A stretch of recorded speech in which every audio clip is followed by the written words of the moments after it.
Listo. Buenos días a todos los que están viéndonos de forma remota. Si tienen alguna duda, alguna inquietud respecto a lo que hablemos el día de hoy, mucho gusto les será atendida. Entonces, vamos a empezar ahora sí con lo que es nuestra sesión. Tenemos dos temas importantes que ver en la sesión de hoy. El primero va a constar o a constituirse como, bueno, ahora qué vamos a hacer. O sea, ¿cuál va a ser nuestro plan de acción para poder a la larga eh, tratar de mitigar lo mayor posible las afectaciones que puedan tener cada uno de ustedes como alumnos respecto a su proceso formativo, teniendo en cuenta pues a cada uno de ustedes como estudiantes, como personas que tienen diferentes contextos, diferentes situaciones y diferentes pues estilos de aprendizaje que les pueda gustar. ¿Cierto? Es nuestra labor docente como buscar las alternativas que nos permitan balancear todo eso.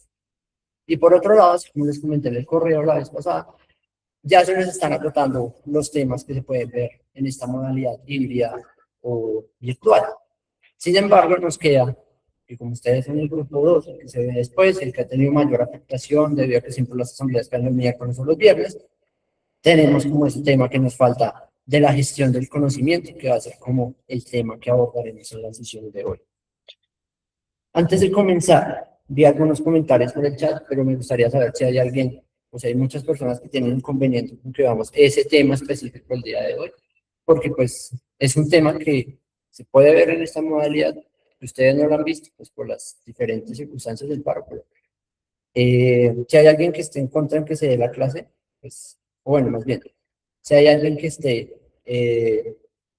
sí, que esté en contra de que se dé la clase, por favor, que hable ahora, o si no, pues vamos a continuar con ambos puntos que les presenté. Entonces, demos un minutico, alguien que quiera documentar algo. Y si no, vamos a comenzar con lo que es la clase y terminamos con la charla. Hola, buenos días. Listo. Entonces, mientras lo van pensando, les comento, he leído sus comentarios, de hecho sus comentarios y todas las ideas que tienen me parecen muy buenas, algunas poder adaptarlas, poder incluirlas en nuestras clases, porque lo que se busca es que no sea solo una personita pensando cómo podemos mejorar, sino que somos 100 personas, y pues entre 100 personas no logremos sacar adelante pues este curso de la mejor manera. Entonces, ya estoy implementando una de las opciones. Traje unos audífonos, de hecho unos audífonos con micrófono, pero ese computador no cuenta con Bluetooth, entonces traje el plan B, que son estos audífonos que espero se escuchen muchísimo mejor en las grabaciones y en las clases, pues que estén viendo de forma remota.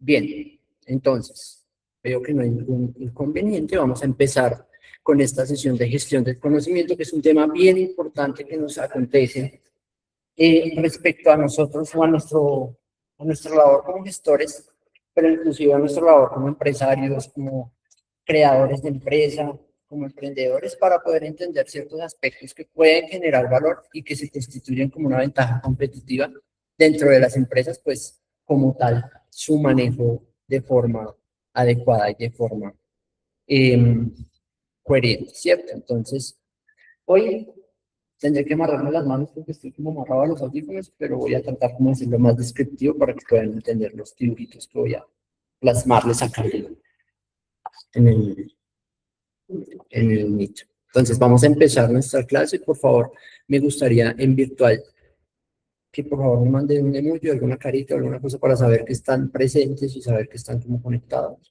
que están escuchando bien el audio, que todo está bien. Listo, muy bien. Entonces vamos a empezar con nuestra clase, entrando, ahondando acá. También una cosita que me gustó o que me gustaría también presentarles, si alguno no lo conoce, este es nuestro Classroom. Aquí están incluidas todas y cada uno de los materiales de apoyo y de las tareas con sus materiales para que los puedan revisar.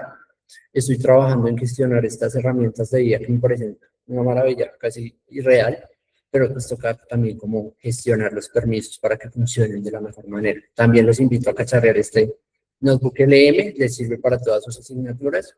Y acá en general vamos a tener todos nuestros trabajos de clase, ¿cierto? Como para que los que están viendo esto de forma sincrónica puedan enterarse que existen los recursos. Acá en cada una de las clases van a tener sus recursos de apoyo, cada uno de los recursos de apoyo que existen para esta materia, pero además cada uno de los talleres que tenemos en nuestra asignatura, ¿cierto? Entonces, en cada uno de estos recursos de apoyo van a tener las grabaciones de cada clase, de la clase del grupo 3 y la clase de nuestro grupo, además de materiales de apoyo que les van a servir para realizar estos talleres, ¿cierto? O por si simplemente quieren ahondar mucho más en los temas, también existen unos videos que hizo la IA, también existen las propias lecturas de la asignatura, por si tienen alguna inquietud o quieren trabajar de manera mucho más profunda cualquiera de los temas. También si les surge alguna duda de material de apoyo y eso, estoy pues como muy presto a ayudarles. Entonces aquí vamos a trabajar todos nuestros temas, si no lo conocían, también el link está como en el grupo anclado. Y lo que nos ahonda el día de hoy es esta clase de conocimiento, que pues ya está, ya la hay en el otro curso y por ello pues con ello ya terminé con los temas que podíamos ver. Pero hoy vamos a ahondar este curso nosotros en el grupo 2 para poder tener como esa construcción de conocimiento simultáneo con ustedes. Bien, como un primer punto que me gustaría abordar en esta gestión del conocimiento, tengo como ustedes se siente raro esta clase, de hecho, sentado. Pero, bueno, creo que estoy compartiendo pantalla. Sí, estoy compartiendo pantalla. Entonces, les presento este tema. Y este tema básicamente nos lleva a pensarnos cómo dentro de nuestras organizaciones ese conocimiento, esos saberes que tenemos nosotros nos llevan a construir valor, a desarrollar nuevas ideas que nos llevan a mitigar los problemas que existen en nuestros sectores, pero además inclusive nos pueden llevar a desarrollar una ventaja competitiva que nos lleve a resaltar sobre las demás organizaciones por ese aspecto. Y para introducir ese aspecto, me gustaría preguntarles a los que están aquí y a los que están en virtual, a todos, que nos vayamos preguntando, si ustedes estuvieran en una organización cuyo principal activo es el conocimiento, ¿cierto? Ese es su principal activo, que tiene mucho poder en su entorno, es una organización muy grande, que está respaldada por unos poderes muy grandes del imperio que está en la época, y que además dentro de su nómina, dentro del personal que trabaja en ella, tienen a las mentes más brillantes, a las mentes más innovadoras en su campo, más brillantes, más conocedoras. ¿Qué organización podría ser esa? ¿Qué organización ustedes ven que cumple todos esos requisitos? Tienes medio punto ahí. Por aquí nos dicen que una biblioteca, pero ¿cuál? Por acá. Esta china es muy pila. Bien, digamos que acá se nos adelantaron. En virtual también vayan pensando, porque tenemos dos ejemplos de esta organización, uno de los tiempos antiguos, ¿cierto? Pero también tenemos una organización, y me gustaría que, hasta que no la averigüen, pues no les voy a contar los ejemplos. Entonces, por favor, pensemos, una organización cuyo principal activo sea el conocimiento, que a partir de eso tenga en su nómina muchas mentes brillantes, y que además de eso, dentro de esos procesos, tenga mucho poder también con estos conocimientos. La NASA. La NASA, pero no es la NASA. Hay una más grande, que inclusive está presente en la vida de, yo creo que más del 50% de la población mundial. Entonces, ¿sí, Amy? La universidad. Sí, pero ¿cuál universidad? Una universidad. Pero yo creo que voy a Canvas acá, yo creo que la otra idea que tengo es ir anotando acá lo que ustedes me van diciendo, pero es que Canvas acá, una universidad sí cumple como con los requerimientos que he dicho, pero no tiene el poder mundial y pues no necesariamente todas las universidades tienen como lo más top en talento. Bien, no sé si aquí pueden ver en el tablero, no sé de tanto por acá. La compañera Lisa tiene un punto muy grande. Nosotros a veces no nos ponemos a pensar la magnitud que una organización como Google ha construido en términos de poder y en términos de utilizar la información y el conocimiento para generar plata y generar valor dentro del mundo. Entonces, como vemos Google, tal cual estamos utilizando Google para todos nuestros procesos organizacionales. No somos la única organización que utiliza Google para esos procesos, pero también Google se ha vuelto un gigante que incursiona en todos los términos de tecnología, en lo último en inteligencia artificial, en lo último en toma de decisiones, en lo último en sistemas de información gerencial, inclusive lo último en innovaciones en términos de tecnología. Entonces Google, así como la Biblioteca de Alejandría en su tiempo, así como decía la compañera, es uno de esos ejemplos de organizaciones del conocimiento que generan valor con ese conocimiento y que a través de ese conocimiento tienen inclusive un gran poder respecto a la toma de decisiones, respecto a inclusive conocer qué es lo que va a suceder en el mercado. Y eso explica, por ejemplo, que pues Google nos ofrezca Gmail, es gratis. Gmail es un servicio que consume banda de ancha, consume servidores, pero pues lo que les interesa, y espero pues los de Google no nos estén auditando, que, pero pues lo que ellos quieren es la información que está detrás de ellos para construir los modelos, para vender cosas, consumismo, bueno, como que se nos amplía ese modelo de negocio, pero la base está en ese talento calificado. Así como en la Biblioteca de Alejandría que les mostraba acá, una chica muy pila ya hace una vez relacionó con los conceptos. Google tiene una gran cantidad de información almacenada de todos los países del mundo, así como en la Biblioteca de Alejandría tenían almacenados los rollos donde estaba escrito el conocimiento de todo el mundo conocido y estaba respaldado por un imperio, que era el imperio de Alejandro Magno, que les permitía tener al talento de la mayor calidad en condiciones pues que no solamente se almacena el conocimiento, sino que ellos mismos, ese talento que está dentro de esa organización, construye nuevo conocimiento, construye nuevas soluciones, construye nuevas formas de ver el mundo que nos ayudan a la larga a construir y a generar ventaja competitiva en esa organización. ¿Cierto? Entonces, así como Google, nosotros buscamos que en nuestras organizaciones ese talento que es tan especial, que no todo el mundo puede tomar ese conocimiento y llevarlo y construir valor con ello, nosotros buscamos desde el talento humano poder atraer y poder conservar ese talento que sea de verdad talentoso, ¿cierto? Más que usar la palabra talento por no decir recurso, que sea de verdad un talento que nos permita construir valor dentro de la organización. Entonces, por ello es que se vuelve importante nosotros analizar esa gestión del conocimiento. A partir de ello, vamos a empezar a construir como ese concepto de la sociedad del conocimiento. Nos vamos, como devolviendo, nos vamos a la historia, todavía no estoy en Google. A finales del siglo XX, es decir, década de 1990, nosotros vamos viendo que el mundo empieza a cambiar dramáticamente. Las dinámicas del mercado del mundo, las dinámicas en las cuales se mueve la mercancía, en las cuales se mueve la información, van cambiando. Y eso nos lleva a un fenómeno en donde todas las naciones se interconectan entre sí, la complejidad de las organizaciones aumenta porque ya la información permite que una organización tenga operación en Colombia, pero trabaje en negocios en Dubái, en China, en Tailandia, en México, a través de esa auge o esa apertura de los canales de Internet, de las telecomunicaciones, pero también con esta revolución industrial donde bajaron los costos de las herramientas para comunicarnos de forma telepresencial o de forma remota, así como lo estamos haciendo en este momento.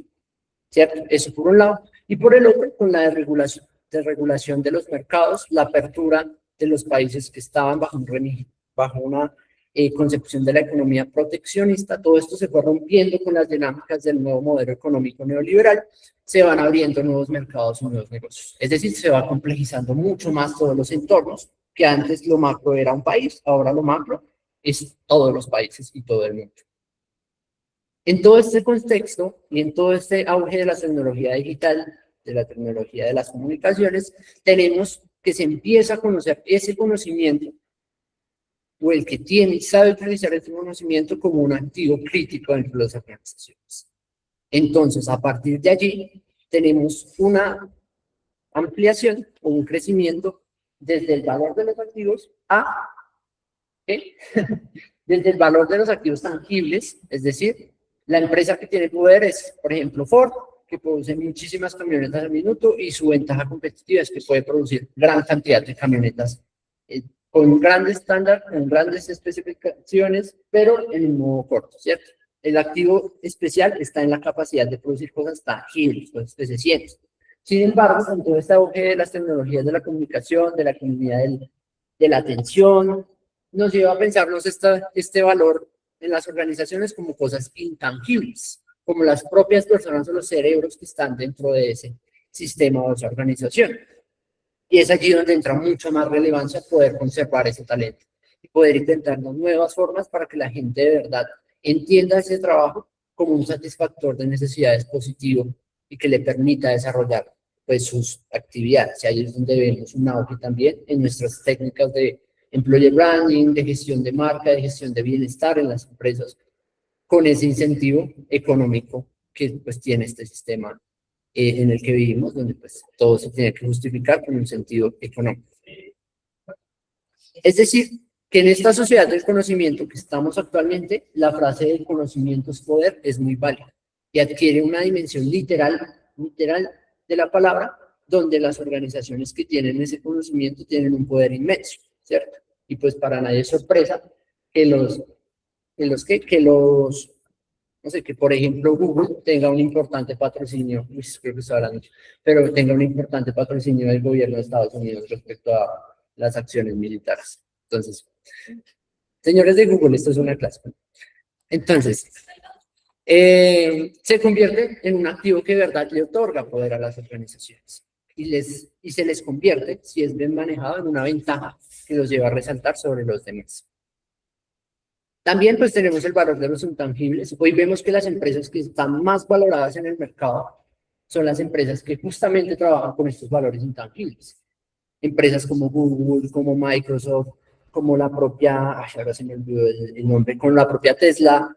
Todas estas empresas de tecnología en este último, en lo que llevamos del siglo, han tenido un auge impresionante y vemos que todos sus activos, sus mayores activos, se configuran en el conocimiento y las personas que hacen realidad ese conocimiento y toda esta información con la que manejan. Y por último, otro tema que tenemos que tener en cuenta de este contexto es que el conocimiento se vuelve obsoleto demasiado rápido, ¿cierto? Con estos saltos, ¿cierto?, gigantescos en uso de la tecnología, lo que nosotros veíamos como innovador hace 5 años es muy diferente a lo que hoy se ve como innovador, en términos, por ejemplo, de tecnología, de uso de herramientas. Y todos estos temas se van avanzando muy rápido. O sea, hace 10, 15 años, el que sabía manejar Java, el lenguaje de programación Java, era un capo y la logró. Pero actualmente ese lenguaje de programación pues, ya está casi en desuso con las nuevas formas de Python y los diferentes sistemas. Y eso se ve en múltiples aspectos. El yo tener un celular de hace 5 años, las capacidades que tiene ese celular, bajo el mismo costo que tiene ese celular, han aumentado exponencialmente. Entonces, tenía 2 GB de RAM por 500.000 pesos, ahora tiene 8 GB de RAM por 600.000 o algo así.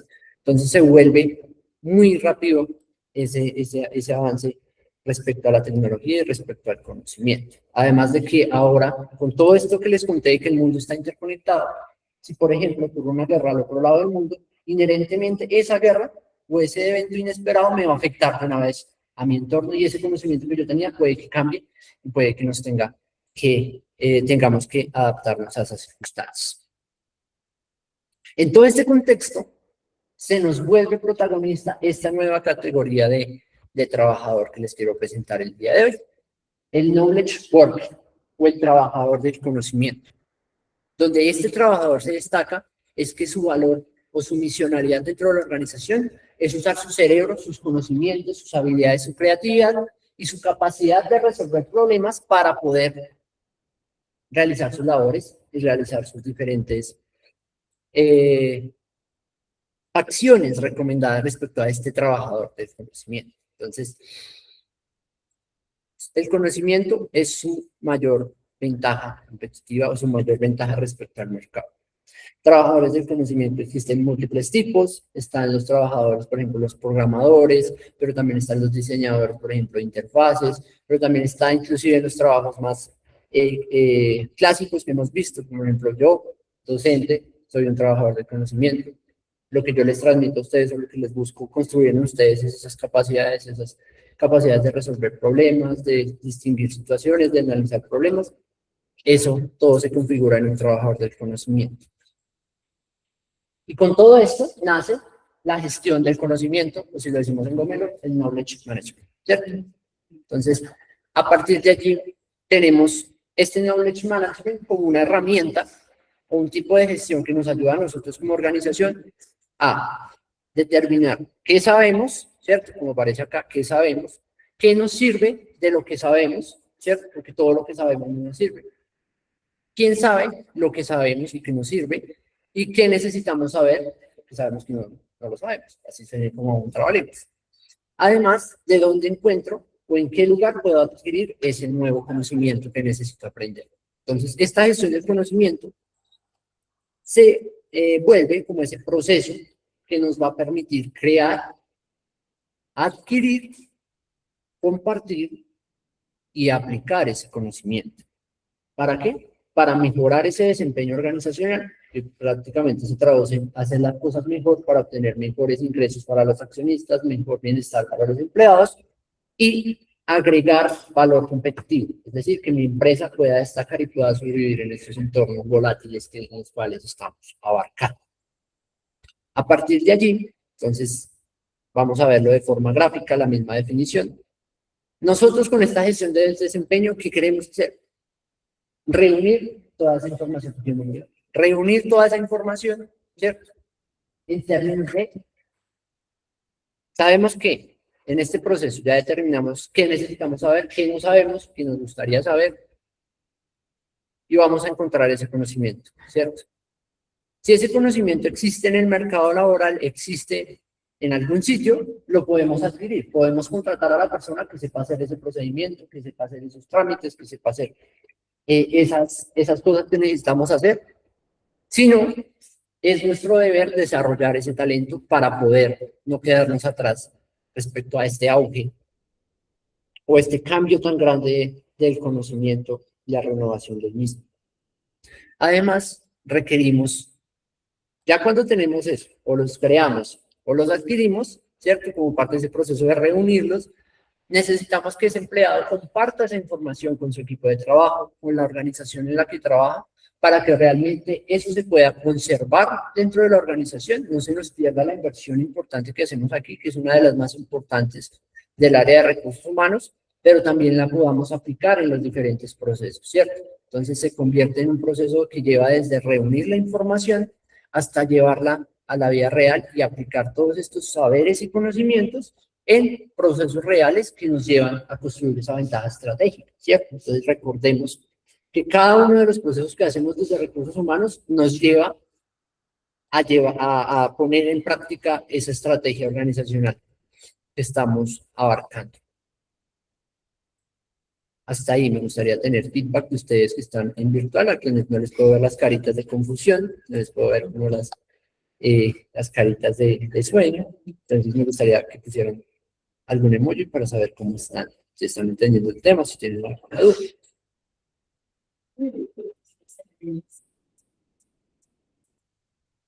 Listo, si tienen alguna inquietud o algo así, como que les dé pena preguntar, también están los canales, los demás canales para que yo les pueda ayudar. Listo, sigamos. Respecto a qué es el conocimiento, tenemos que ahondarlo desde un enfoque amplio, abordando cada una de esas etapas en las cuales nosotros podemos definir que algo es información, que algo son datos, que algo es conocimiento o que algo es sabiduría, ¿cierto? Nosotros hablamos de la gestión del conocimiento, pero tenemos que tener en cuenta cómo se crea ese conocimiento y cómo surge dentro de una organización. Entonces voy a mostrarles este modelo muy sencillo. Recuerden que este tema de gestión del conocimiento es tan complejo como ustedes lo quieran abarcar, que inclusive salen, así como en el tema anterior, temas y cátedras de maestría respecto a estas temáticas en específico. Pero vamos a verlo de una forma sencilla a través del modelo DIKW, Data, Information, Knowledge, Wisdom, o datos, información, conocimiento y sabiduría. Es decir, que todos los hechos, o sea, esto ya es, para no entrar en la discusión ontológica, pues las cosas pasan en el mundo, existen, ¿cierto? Cuando nosotros tomamos registro de esa cosa que sucedió, se convierte en un dato, ¿cierto? Es una unidad, un registro aislado que no procesamos, simplemente se toma. Entonces, básicamente, existen múltiples formas de tomar registros, inclusive en los celulares, yo creo que hay inclusive miles de formas en las cuales nos toman registros. Entonces, un dato puede ser, aquí en la pantalla lo ven, está esencial, un dato es Jairo Mejía, usuario de no sé qué, de Samsung, prendió su celular a las 9:45, desbloqueó el celular. Eso es un dato.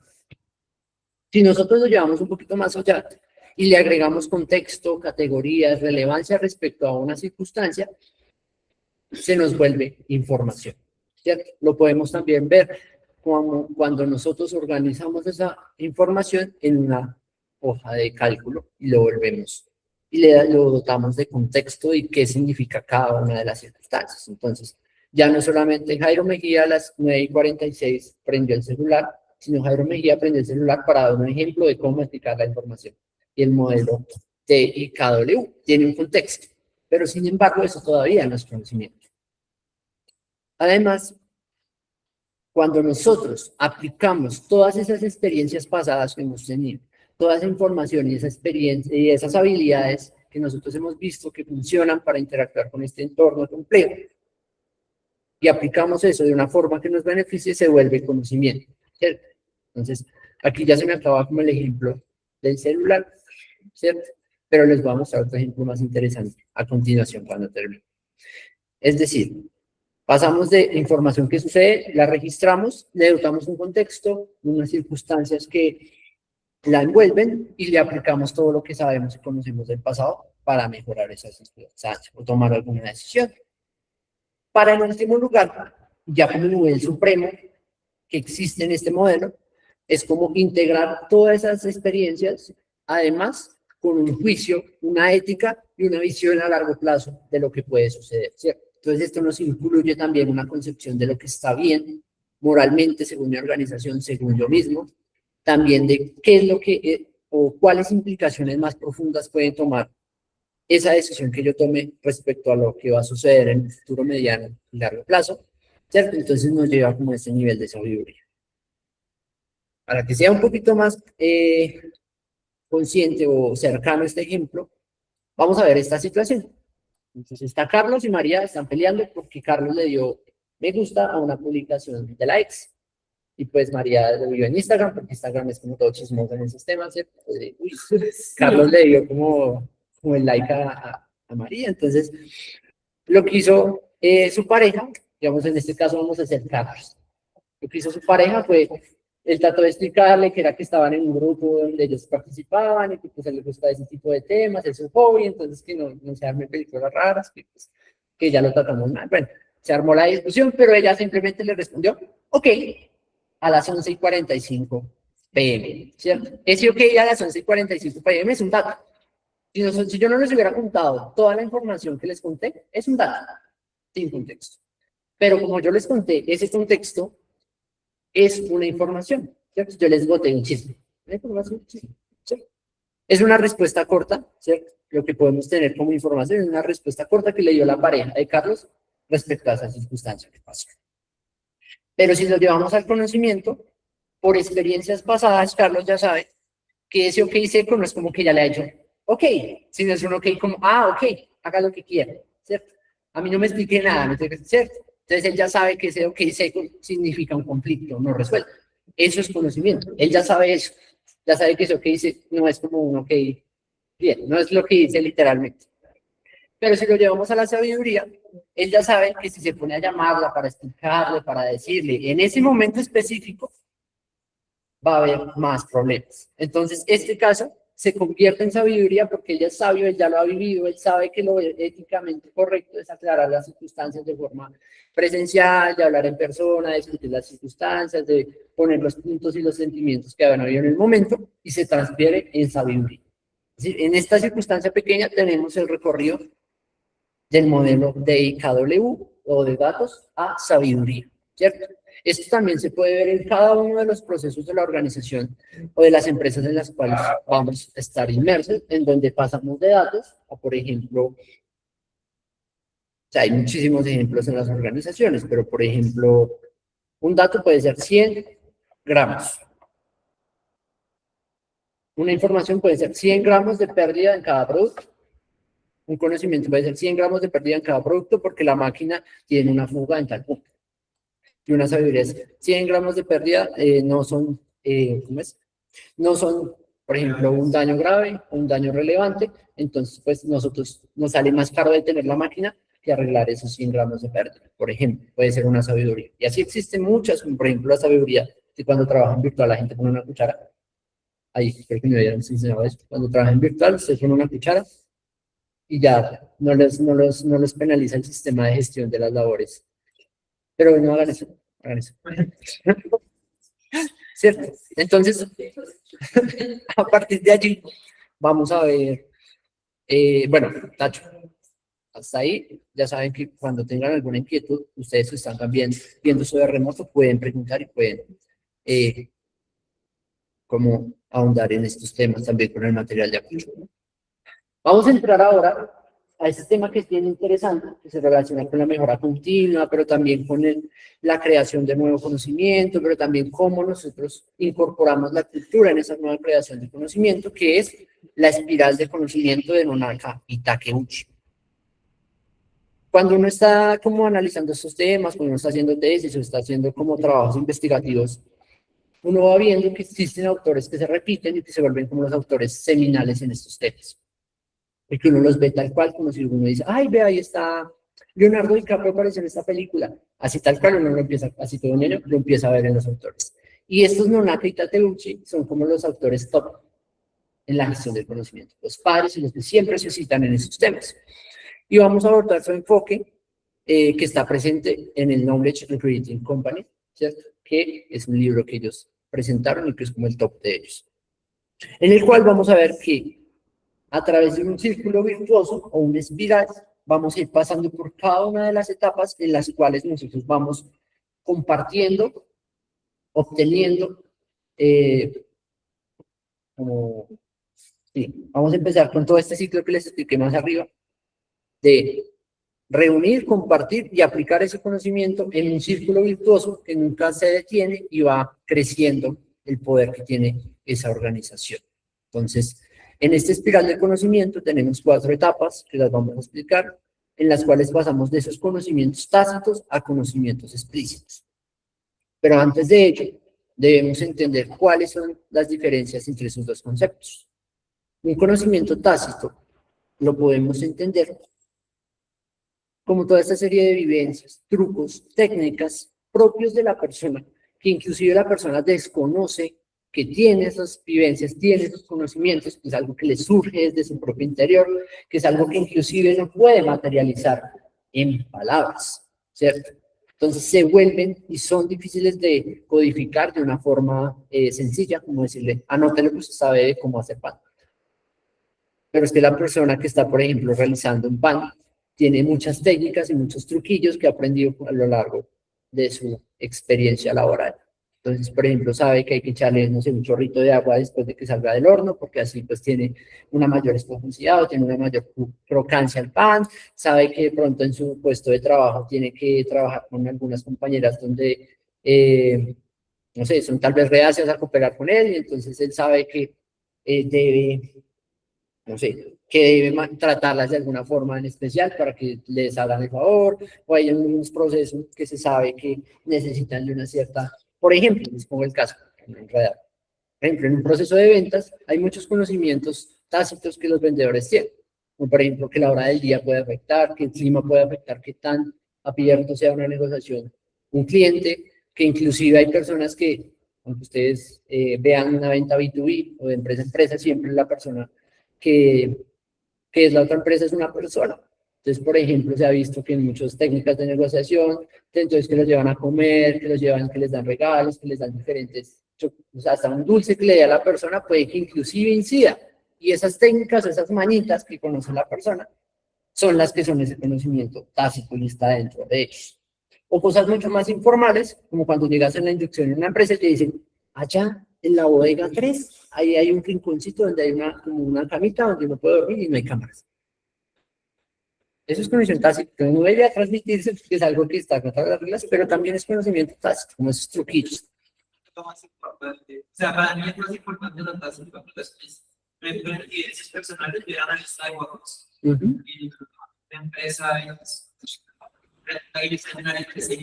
y la área de sí, donde tratar a los vendedores y demás. Pero a mí me criticaron mucho los otros analistas de que yo era muy laxo con la gente. resulta que nosotros éramos como la mejor área, más o menos. Ujú. Y cuando dijeron, no, pues esto es muy laxo, lo vamos a cambiar a otra área para que como que le meta más y sea más exigente. El problema es que cambiaron la área y me acoplé muy bien, pero el problema fue en la área en donde yo estaba, que se acostumbraron tanto a que yo los trataba muy bien, a que yo era como muy flexible, que cuando se cambió lo que hizo fue la otra entró como muy fuerte y fue terrible. Antes bajaron, se volvió casi en las peores áreas, empezó la rotación de personal, pero precisamente porque no leyeron el contexto de que el área no necesita ser como presionada, sino necesita una persona que programa bien, muy chill, muy calmada y se encargará de solucionar, ya está. Y eso fue casi siempre lo tácito, o sea, lo tácito que son las experiencias, todo y cómo no leer el contexto. Hace más que incluso lo explícito, que es la norma, lo que está escrito y lo que el conocimiento llama norma. Sí, de acuerdo con eso. Lo que nos dice Henry es muy adecuado respecto a explicar este tema. De hecho, los conocimientos tácitos y este conocimiento que tiene la experticia propia de la persona es algo que nosotros como organización queremos traer y comprender también para que cuando esa persona tenga que irse, porque nadie está exento de que le pase un accidente, se enferme, se muera, desaparezca por alguna razón, se vaya a otra organización porque le ofrecieron $1.000.000 más, X, se conserve en la organización. Entonces, eso por un lado. Y el conocimiento explícito, así como lo explicaba Henry, es como este conocimiento formal que ya tenemos en guías, en manuales, en cuadernos, estandarizado y almacenado, ¿cierto? Que nos va a permitir compartirlo más fácilmente, ¿cierto? Puedo enviarle esta misma guía a 100, a 1.000 trabajadores. O inclusive lo puedo sistematizar en un sistema de información. Entonces, lo que nos dice esa espiral es que vamos a ir pasando de ese conocimiento tácito que tenemos nosotros a un conocimiento, de este conocimiento tácito que tienen las personas, que es muy valioso, explicitarlo, compartirlo dentro de las personas que están en el área, para que lleguen esas personas a interiorizarlo, a hacerlo parte de su ser y parte de sus conocimientos, para que inclusive sean otra vez capaces de transmitirlo y exteriorizarlo a los demás compañeros que vayan entrando a la organización, cosa que se nos vuelva una espiral o un círculo virtuoso transitando por estas fases del conocimiento. Vamos a empezar y a dar especial atención aquí a esta etapa de la externalización, que es ese proceso que nos genera mayores complejidades dentro de este sistema, que es cómo capturamos esos conocimientos, esos trucos, esas experiencias, inclusive esas mañitas que tienen las personas dentro de la organización. Ese se llama el proceso de externalización, pasar de un conocimiento tácito a un conocimiento explícito. Para ello tenemos múltiples técnicas que les voy a explicar de forma tangencial, como por ejemplo, la observación y la práctica. Esta observación y práctica se lleva mucho en los contextos donde no es posible transmitir esa información con una guía o diciéndole haga esto, sino necesitamos que la persona de verdad sienta con todos sus sentidos, con toda su realidad que esté viviendo en el momento, esas experiencias y tenga la práctica necesaria para poder llevar a cabo eso. Un ejemplo muy sencillo de analizar esta observación y práctica son los residentes de medicina que hay en las organizaciones, en los hospitales, ¿cierto? Los doctores en su último año tienen que hacer la residencia y prácticamente con otra técnica que es la de mentoring y la tutoría, van a ir aprendiendo con la práctica, haciendo, cortando cadáveres, cortando personas, ¿cierto? Buscando que no se vuelvan cadáveres. Todos estos conocimientos, saber que tal vez el bisturí para que esta operación de tráqueo salga bien, tenemos que ponerlo de esta forma, e inclusive le cogen la mano y le dicen, así es que es el proceso. Así lo debes hacer, porque si cortas tal vez de forma más torcida, puedes matar a la persona. Entonces hazla así y le coges la manita y le enseña. Y entonces él va sintiendo y va experimentando con todos sus sentidos qué es lo que tiene que hacer. Eso se puede ver en múltiples cosas y en múltiples sectores que la persona realiza. También existe una peluquería donde el peluquero puede aprender, por ejemplo, un peluquero más experto, cómo hacer un degradado de forma sencilla, al solo observar cómo lo hace, cómo mueve la mano, cómo mueve diferentes herramientas, cómo mueve la entresacadora, o la máquina de afeitar. Todo esto se relaciona a esa observación y práctica de lo que se está viviendo. Esto se relaciona mucho con el mentoring y el coaching, que nos lleva a pensarnos esa relación de un mentor a un aprendiz, en donde alguien con más experiencia transfiere ese olfato y ese criterio para tomar decisiones a una persona que se relaciona muchísimo con el ejemplo que les di del médico, ya doctor con mucha experiencia, y el aprendiz que está hasta ahora practicando sus conocimientos. Este proceso de mentoring y coaching se realiza de forma formal dentro de muchas organizaciones, buscando que precisamente exista ese reemplazo generacional y exista también como esta formación para los nuevos profesionales o los nuevos expertos que necesita la organización. Junto con ello, también podemos utilizar narrativas, historias o conversaciones informales que nos permitan capsular como esos pequeños fragmentos de conocimiento tácito o de sabiduría que podríamos llamar respecto a diferentes vivencias que ya han pasado en la organización, ¿cierto? Entonces, un ejemplo de esto podría ser como, por ejemplo, yo soy un profesor novato, soy nuevo, ¿cierto? Tengo menos de un año dando clases. Voy, por ejemplo, con las charlas informales con los demás profes, conociendo cuáles técnicas, por ejemplo, existen para cuando ustedes están subiendo. Entonces, pues es un poquito más difícil porque a ustedes desde ahorita no les veo la carita, pero uno, por ejemplo, sabe que si uno ve que la gente se está dispersando mucho, aumentar el tono de voz en un momento exacto puede llamar, uy, ¿qué pasó? O, por ejemplo, quedándose en silencio, también es como, uy, se acabó la clase. ¿Cierto? Hay muchísimas técnicas que se van transfiriendo como con historias, y todo el chisme que estuvo detrás de ese acontecimiento es el que le da a uno la información tácita. Por otro lado, ya muy relacionado a lo que les contaba también del médico, es este learning by doing, o esta experimentación también que les contaba, de forma directa, ¿cierto? Entonces, este proceso, cuando ya lo implementamos tal cual en una organización, nos tiene que ir acompañado con un proceso de retroalimentación de lo que salió mal. Porque la gracia de este learning by doing y esta experimentación es saber y ganar experiencia de forma directa, pero también incluir esos fracasos como una fuente de conocimiento. Entonces, yo en este proceso de learning by doing o de aprender haciendo con mi persona que estoy formando, entonces debo darle ese feedback inmediato para saber, hey, sé que entonces no lo hiciste tan bien, sé que tal vez tienes ciertos puntos de mejora, pero pues, ¿cómo te sentiste? Entiendes que esto salió mal por esto, ¿cierto? Entonces vamos a corregir eso para la próxima acción y no nos vamos a chantar porque algo no salió.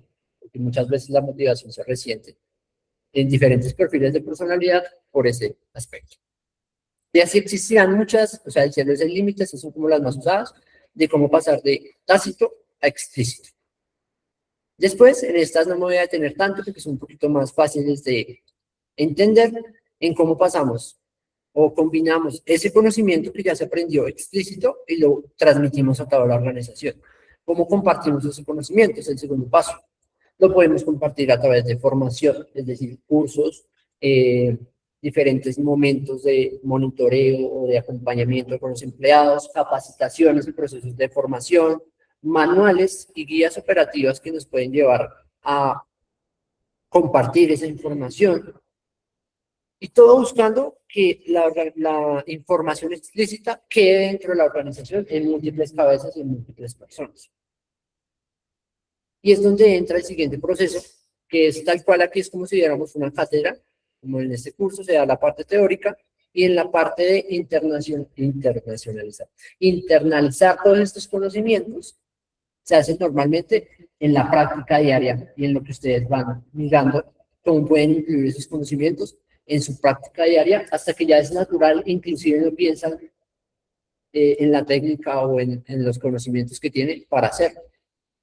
Y por otro lado, ya cuando está interno ese conocimiento, ¿cierto? Ya está estandarizado, ya está dentro de sus conocimientos, pasamos a un proceso de socialización, que nos ayuda a reforzar esos conocimientos y crear, que es lo más importante, crear nuevas formas de hacer las cosas.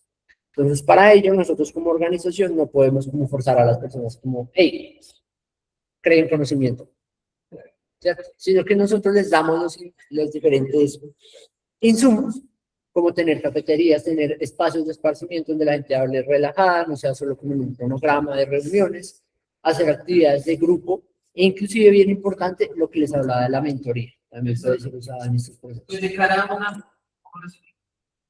a un estudiante, porque uno diría, porque sí, que el conocimiento se cree de la genuina, pero pues en nuestras organizaciones ya con pago y con un grupo de más coercitivo, por decirlo así.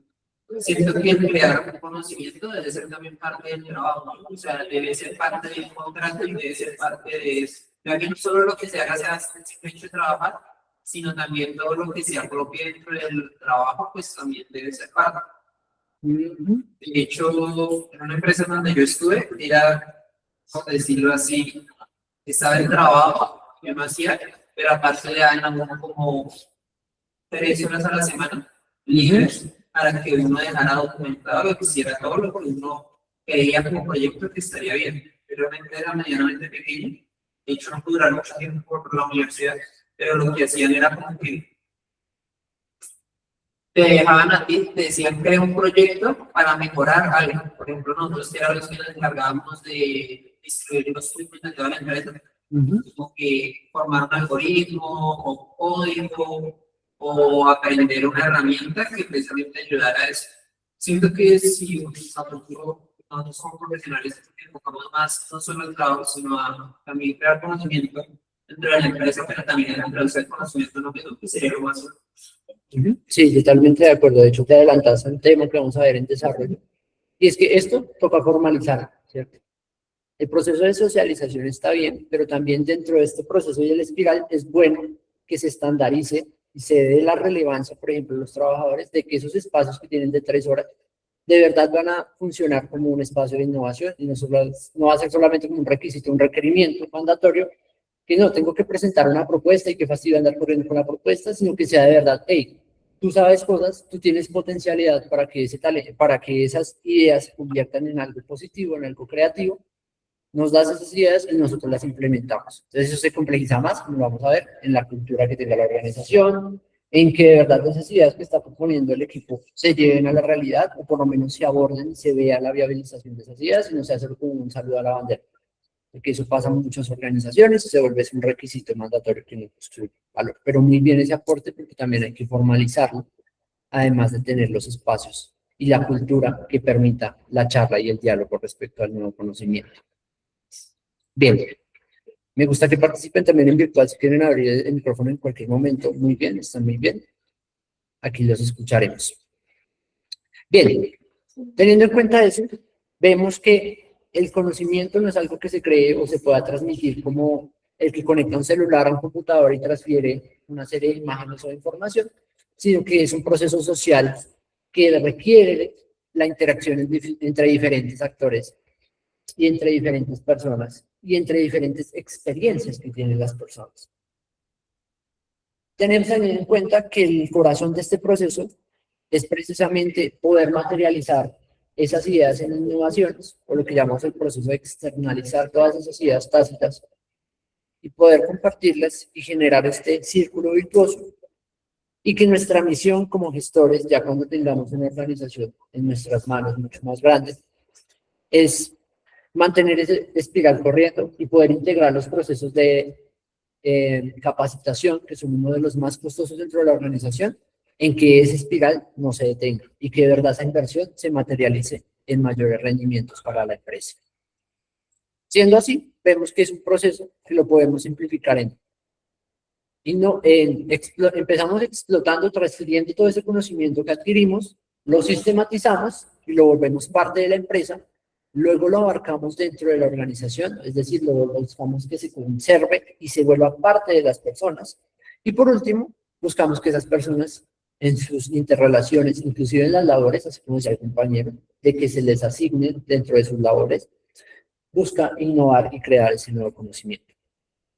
Otra labor, además de mantener funcionando este ciclo, bien importante, y para ello, es la retención, ¿cierto? Si nosotros tenemos una organización en donde todo este espiral está funcionando, estamos invirtiendo en capacitación, estamos invirtiendo en la cultura, pero por X o Y motivo la gente se nos va justo antes de que pueda, por ejemplo, transferir ese conocimiento, justo antes de que pueda crear nuevas cosas, pues la inversión se va a perder, porque todas esas nuevas mentes van a ir a construir valor a otra organización.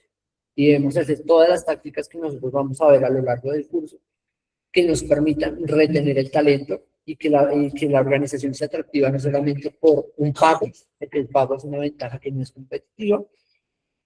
Así digan, no, tenemos un salario competitivo en el mercado, pero muchas veces en ciertos cargos, y más en esos cargos de conocimiento, el salario y los beneficios que el dinero puede comprar es algo que no es suficiente para mantener comprometida y mantener la gente dentro de la organización. Bien, ya como mirando algunas cositas a tener en cuenta, así como hablábamos anteriormente, la cultura se vuelve importante para este tipo de procesos. Tener una cultura que permita que estos procesos se den, una cultura en donde la gente esté incentivada a participar conjuntamente, a colaborar, y no sea solamente una cultura en donde mi compañero, además de ser mi compañero, es mi rival, y si es mi rival, yo no le puedo ayudar. Yo sé cosas que le pueden mejorar el trabajo a él, pero es que los incentivos que hay en la organización me dicen, no, si yo le digo a él, le van a dar el premio por el rendimiento a él y no a mí. Y entonces se crea un ambiente un poquito feo de competitividad que no responde tampoco a las dinámicas que se ha demostrado por diversos estudios que construyen a generar valor. También el nivel tecnológico no es lo mismo implementar un sistema de gestión de conocimiento para una pyme que tiene tal vez 20, 30 personas, que hasta ahora está surgiendo, está creando nuevos negocios, a una multinacional que tiene prácticamente una budget de millones de dólares para poder hacer este proceso. Entonces tenemos que tener en cuenta también ese nivel tecnológico, con qué herramientas contamos, si contamos con un sistema de información para hacerlo, ¿cierto? Entendiendo ese sistema de información como no solamente los computadores, no solamente el software, sino también las personas capacitadas que puedan usar ese software, pero inclusive las personas que quieran usar ese software, ¿cierto? Tengan la relevancia dentro de sus funciones. Y la medición, que es algo bien importante también respecto a estos procesos. Entonces, estos incentivos monetarios, no, sí, la medición de estos procesos se vuelve importante para yo saber qué es lo que debo desarrollar, qué puedo corregir respecto a esta espiral de conocimiento y qué puedo conseguir con estos procesos. Disculpen, tomo agua un minutico. Tal vez tienen dudas o algo así. Pues, desde el tiempo que asimilen la información.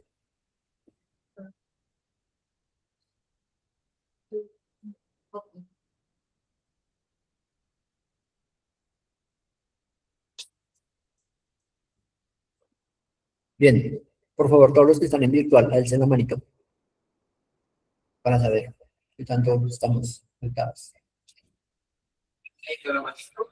La manito, sí.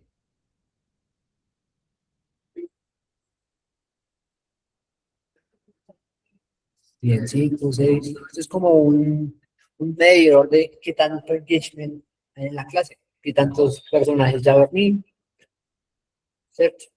Entonces, bien. Tenemos 10, 11 personitas, el resto están durmiendo. O están lavando la loza, porque yo también veía las clases mientras lavaba la loza.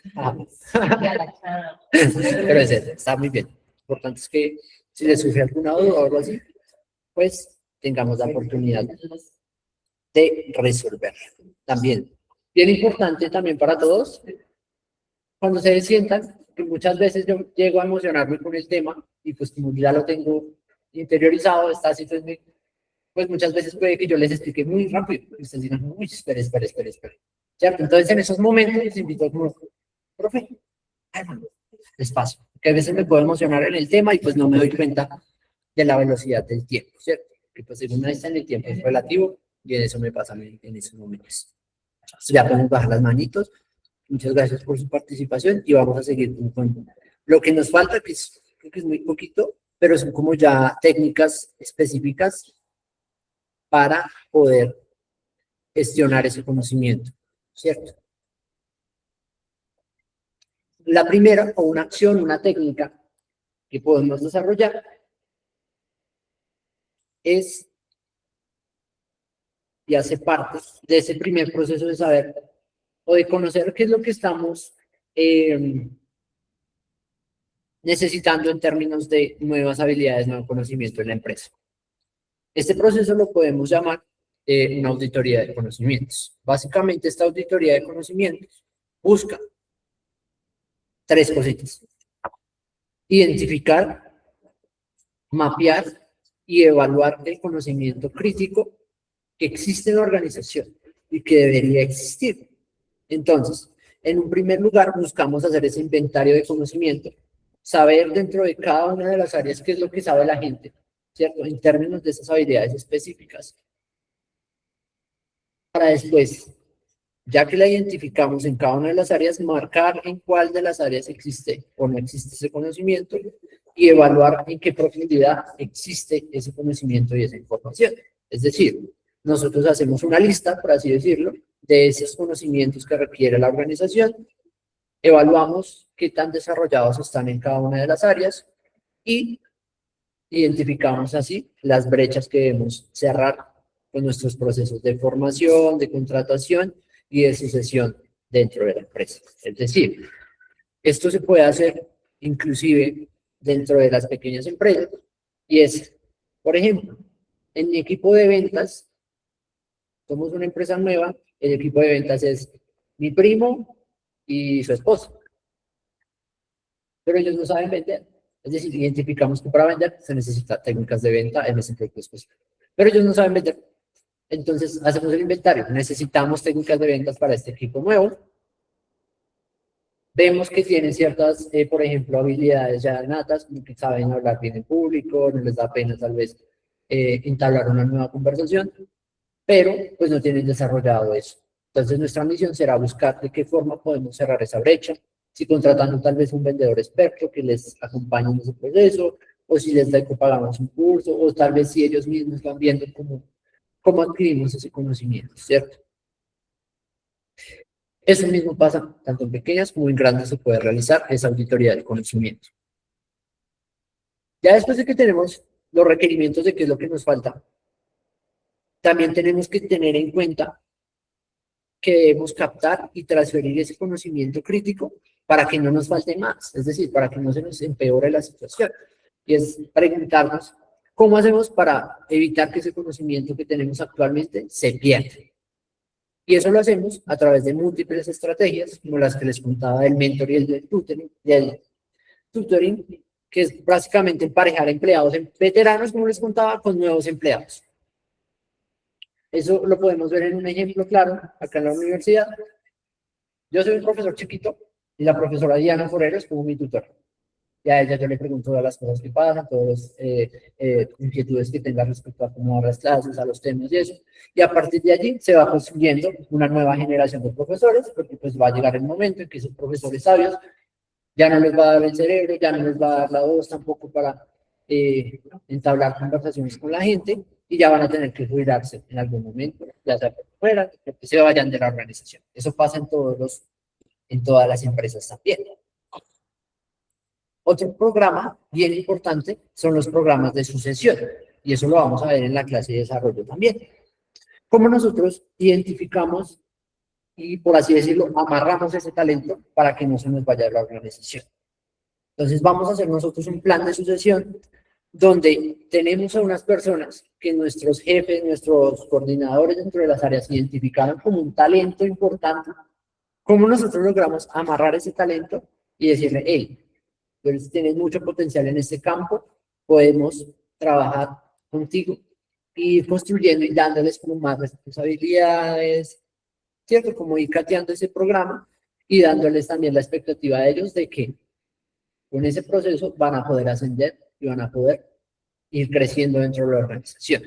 Entonces, normalmente se hace con el talento o con las personas que tienen una muy fuerte afinidad con el cargo, con el tipo de labores que se realizan, que su compromiso es bastante elevado, para no dar falsas expectativas, por ejemplo, a personas con las cuales no querramos seguir ese avance o esa sucesión de los puestos. Ya sabemos que, por ejemplo, ascienden a una persona, tenemos que llenar esa vacante. Ascienden a otra persona, tenemos que llenar esa vacante, y normalmente se busca que sea a través de sucesiones y no trayendo personal externo, que impacta en la motivación. de las personas. Como decir alguien que llevo 20 años trabajando aquí, pero siempre contratan a otra persona y a mí nunca me ascienden, yo me esfuerzo, ¿qué pasa? ¿Cierto? Es como esa circunstancia. Ya como algo más táctico, operativo, se realizan entrevistas y documentación de los procesos críticos que se están realizando. La documentación, por un lado, es tal cual en los procesos, así como parecía lo que nos decía Henry, se les da un tiempo dentro de sus labores para que esa persona documente todo lo que realiza, documente esas técnicas que utiliza en su día a día y las pueda transferir en un manual operativo o incluso en una guía. Cuando ustedes hagan prácticas, muy probablemente les hagan hacer la guía del practicante para su próximo practicante o para su sucesor en ese cargo. Y por otro lado, ya cuando la persona normalmente obtiene una nueva posición en el cargo, obtiene una nueva oportunidad y dice, pues es chévere trabajar con ustedes, pero me van a pagar 2 millones más porque ahora voy a ser jefe. Me voy, lo siento. Normalmente en esas personas lo que hacemos es implementar un protocolo o una entrevista donde vamos a recabar toda esa información que tiene la persona del cargo, todos esos contactos, todas esas claves, cuentas, referenciaciones que tiene la persona y que nos permite instruir de una mejor forma y darle un proceso de onboarding cuando no se puede hacer de forma paralela, muchas veces se puede, pero muchas veces no se puede porque no tenemos nadie, hacer ese proceso de empalme entre los cargos que estamos llenando. Así como chismecito, cuando yo estaba en Samsung me tocó vivir este proceso muy de cerca. La persona que trabajaba, que estaba como a mi cargo, en el área de bienestar, le salió un puesto de jefa de talento humano en otra organización en Mondelez, y pues dijo como, adiós, me gusta mucho su ayuda, pero pues me tengo que ir. Era una chica muy pila. Y pues como no había nadie, hicieron el empalme conmigo. Y al final me dejaron en el puesto, pero pues yo ganaba con practicantes, ¿cierto? Entonces, también hay que tener en cuenta que esos empalmes se busca que no sean solamente porque pasar de persona a persona puede ser más fácil, pero que también esa persona pueda tener la continuidad en ese cargo. Eso ya es. Yo trabajo, o sea, mi jefa, porque la que maneja el grupo, renunció. Porque le salió como algo financiero, que era lo que ella me gustaba. Como no había nada, me dejaron a mí el cargo de 20 personas. Y yo era la mano derecha de ella. Yo le ayudaba a hacer las nóminas, ella tenía que pagar las nóminas, le ayudaba muchas cosas. Y como vieron que yo muy bien a mi empresa, me dejaron el cargo durante 6 meses. Pero pues igual la empresa hay que hacer un plan carrera, no es como que te dejen sola en el puesto. Y por recursos, dicho por el jefe, pues en el momento no me dejaron. Pero después cuando me presenté, pues pasaron ya fin prácticamente. Y así fue que me llegaron. Y me dieron un cambio profesional que yo saqué la tercera sección. Ah, no, súper bien. Bien, digamos que los ejemplos de Henry vengan presencial, porque nos tienen estos ejemplos que nos ayudan a aterrizar tal vez en experiencias, en ese conocimiento tácito que tiene Henry respecto a las circunstancias de la clase. Y bien, si alguno también tiene comentarios así de forma virtual, pues sería muy bueno que nos compartieran también como nuestro dolor. Sí, igual mi experiencia es muy difícil porque la mañana me salen los estudiantes, son con los que trabajan y no solo trabajan, sino después así me tomo puestos más. Entonces, eso solo mira que viene en la práctica. Sí. Bueno, ya creo que esta clase ha sido como más charladita, entonces vamos más larga la clase, no pasa nada. Pero vamos a ver como los últimos dos aspectos importantes, que es el directorio de expertos, que es básicamente tener unas páginas amarillas o un directorio de quién sabe qué cosa dentro de la organización. Entonces se utiliza un sistema de información, muchos de los sistemas más famosos lo tienen, y se utiliza más que todo cuando es tan grande la organización que requiere un directorio, se implementa dentro de ese sistema de información, que básicamente es, nosotros documentamos habilidades, experiencias, diferentes temas de interés y proyectos que se han realizado dentro de la empresa y los asignamos a una persona en especial dentro de esa organización, con su número de contacto, con su correo, y lo subimos todo a un sistema, cosa que sea simplemente poner en el buscador quién sabe acerca de la implementación de sistemas automáticos de asignación de turnos, algo súper específico de una organización, por ejemplo, de la salud. Pero eso ya lo sabemos, pero yo en mi grupo no sé, en mi área no sé, pero tal vez en México, en la multinacional, alguien ya lo hizo. Buscas en el buscador, sabes quién tienes conocimiento, te contactas con él y hablas con la persona. Llevando a esta idea de que no necesariamente tenemos que saber todo. Con saber quién sabe lo que necesitamos saber es suficiente y nos permite también solucionar los problemas.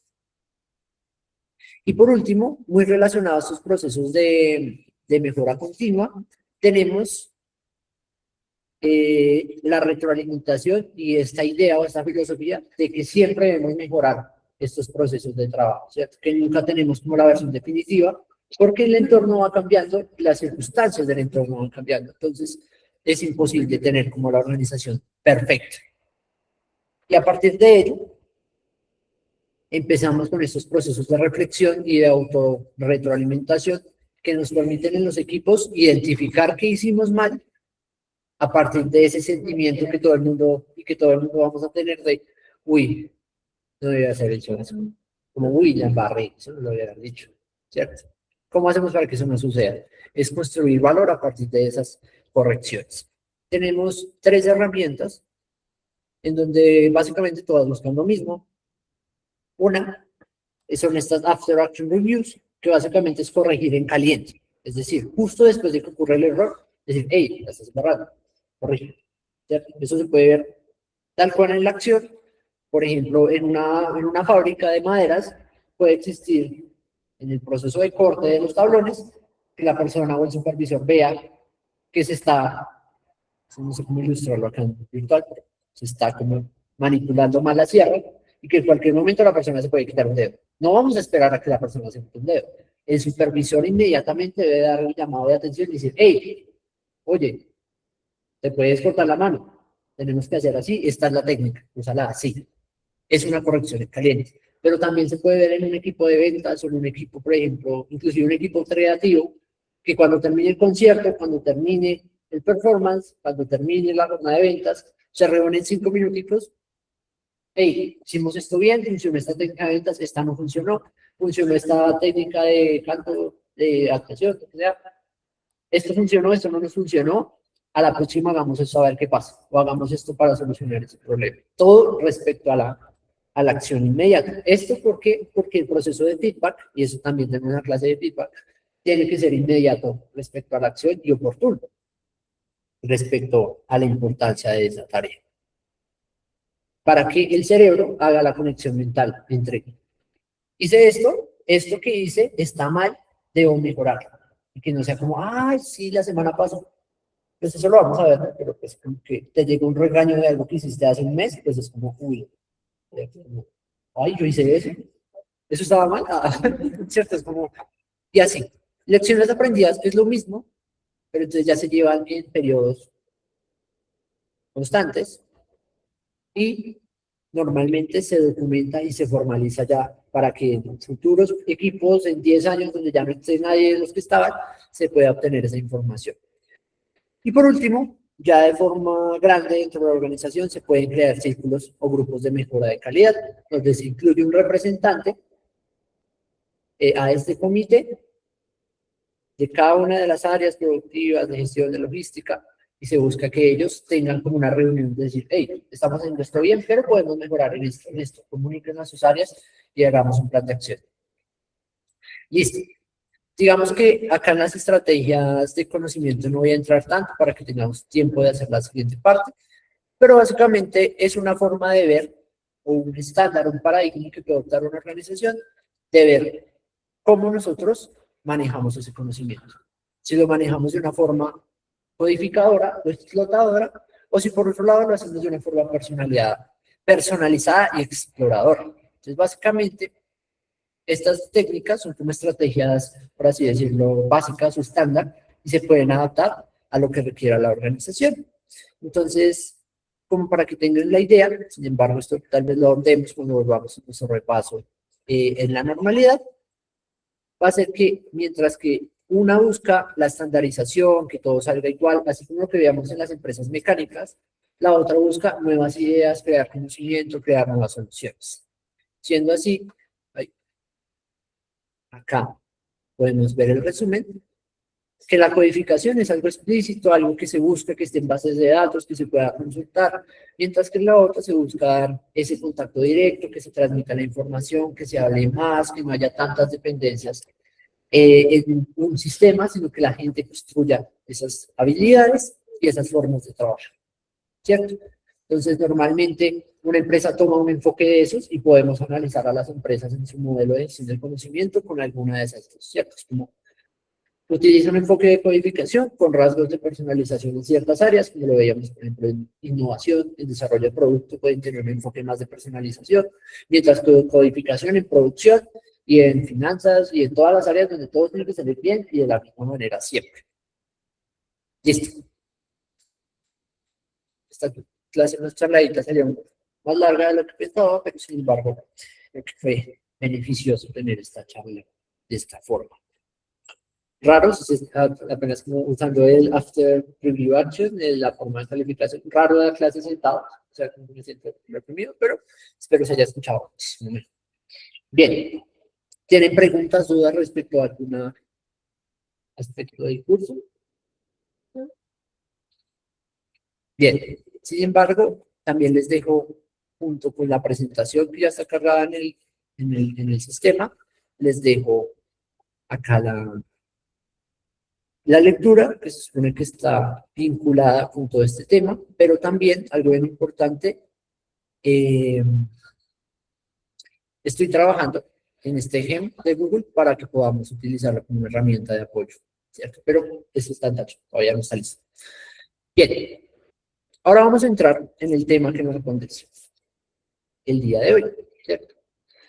Y es una complejidad bien importante y que nos lleva a pensarnos cómo vamos a trabajar los temas a partir del día de hoy. Aquí quiero que ustedes participen mucho y me cuenten sus expectativas, sus opiniones respecto a lo que está pasando para poder mitigar y hacer un plan de acción de verdad coherente con las necesidades de todos y que nos imponga tal vez la visión de uno sobre otro.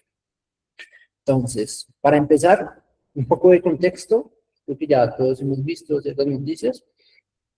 Digamos, cuando yo les envié el correo de la clase pasada, en verdad identifiqué que los temas que siguen son unos temas que son bien difíciles de virtualizar, ¿cierto? Porque son los temas que empiezan con la definición de procesos de retención, la definición de procesos de atracción del talento, inclusive dentro del cronograma están actividades especiales que nos llevan a practicar entrevistas de trabajo.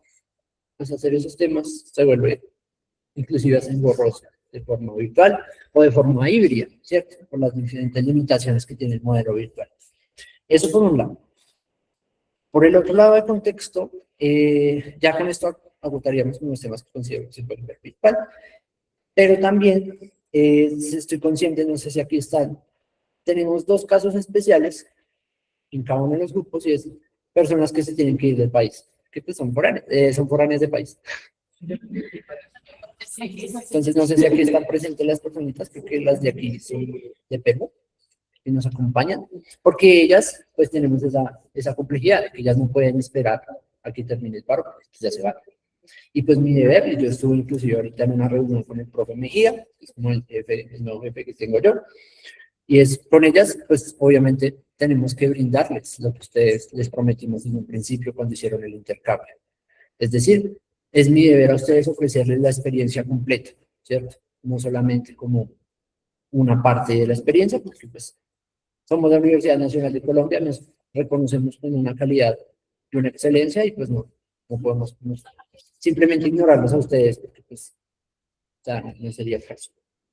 Y tercero, y hay algo que me preocupa, en los espacios de deliberación que se han llevado en las últimas asambleas, tenemos problemas importantes de representatividad y de legitimidad de las decisiones, ¿cierto? Entonces no estamos trabajando como una comunidad que está construyendo consensos, que está construyendo, sino simplemente, y eso de verdad me puso muy triste al ver cuando yo estuve mirando la asamblea de forma virtual mientras estaba esperando que mi mamá saliera del médico.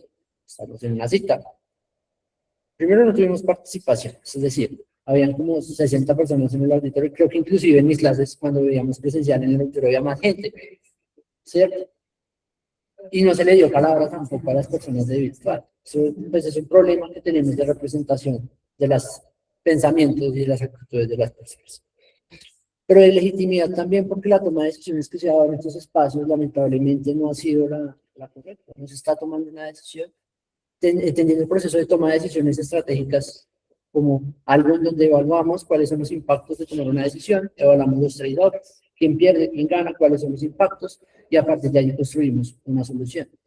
Hemos caído en una dicotomía que lamentablemente pues hemos tenido múltiples espacios, que es enseguecerse por una visión, no escuchar al otro, imponer mis palabras sobre el otro, y el que tiene tal vez más experiencia y más retentiva en estos espacios termina ganando la discusión, ganando, ¿cierto? Entonces es como muy triste esas circunstancias que he visto, ese es mi análisis que he hecho. Cuando estuve, los que me vieron, pues vieron que yo participé muchísimo, pero hay muchas cosas que nosotros como estudiantado deberíamos corregir en estos procesos de deliberación. Señor. Yo he participado en todas las asambleas. De hecho, yo soy el que más, por decirlo así, ha promovido como el voto virtual, he hablado, he dicho, estuve en todas las mesas. Bueno, me faltó como unas de estos estudiantes. Pero dicho, si me miran en los grupos de ¿cómo es que se llama? Sí, de confesiones, yo soy de los que más he hablado y he participado. O sea, me la paso invertido y hablando. Pero también sé que, aunque por ejemplo yo no soy en contra, yo soy muy en contra del paro, porque yo también soy foráneo, y ahorita ya estoy en mi semestre sabático, por decirlo así, y yo no voy a trabajar para dedicarle bien a la universidad. Para dedicarle bien tiempo a estudiar y en lo que pueda haber todo eso. También sé que la gente literalmente le importa un poco. O sea, genuinamente, por ejemplo, en esta clase, ¿cuántos somos? Sí, en esta clase somos 67. 67. En esta clase hay más participación que en la asamblea. Y bueno, yo puedo decir, no, es que muchos no pueden venir, hay unos que son foráneos, hay unos que trabajan, están en prácticas, etc. Pero es que en la asamblea no participa nadie, somos 4 personas hablando en contra de 4 personas que nos quedamos, somos como 4 personas versus 20 o 15 que están allá y que realmente le meten la ficha. De hecho, critican a los representantes, pero es que nadie se ha puesto como tal la camiseta de hacer las asambleas, de hacer las coordinadoras, de ir y hablar. De por sí, lo que te digo, son 4 personas, por ejemplo, ahorita en la última asamblea estamos haciendo votación virtual, que la gente esto, pero pues 4 personas no hacemos nada. De hecho, en la primera asamblea dije, bueno, había pero en la primera asamblea yo no participé, porque quería primero escuchar como cuál era el consenso de toda la facultad, y dije aquí hay 50-50. Pero en las asambleas de ahorita literalmente no se puede hacer nada porque la mayoría de las asambleas son la gente. Preocupado también porque la asamblea está perdiendo legitimidad. Y se supone que se quiere que a futuro la asamblea tenga un poder fuerte en las elecciones de representantes, rectores, todo.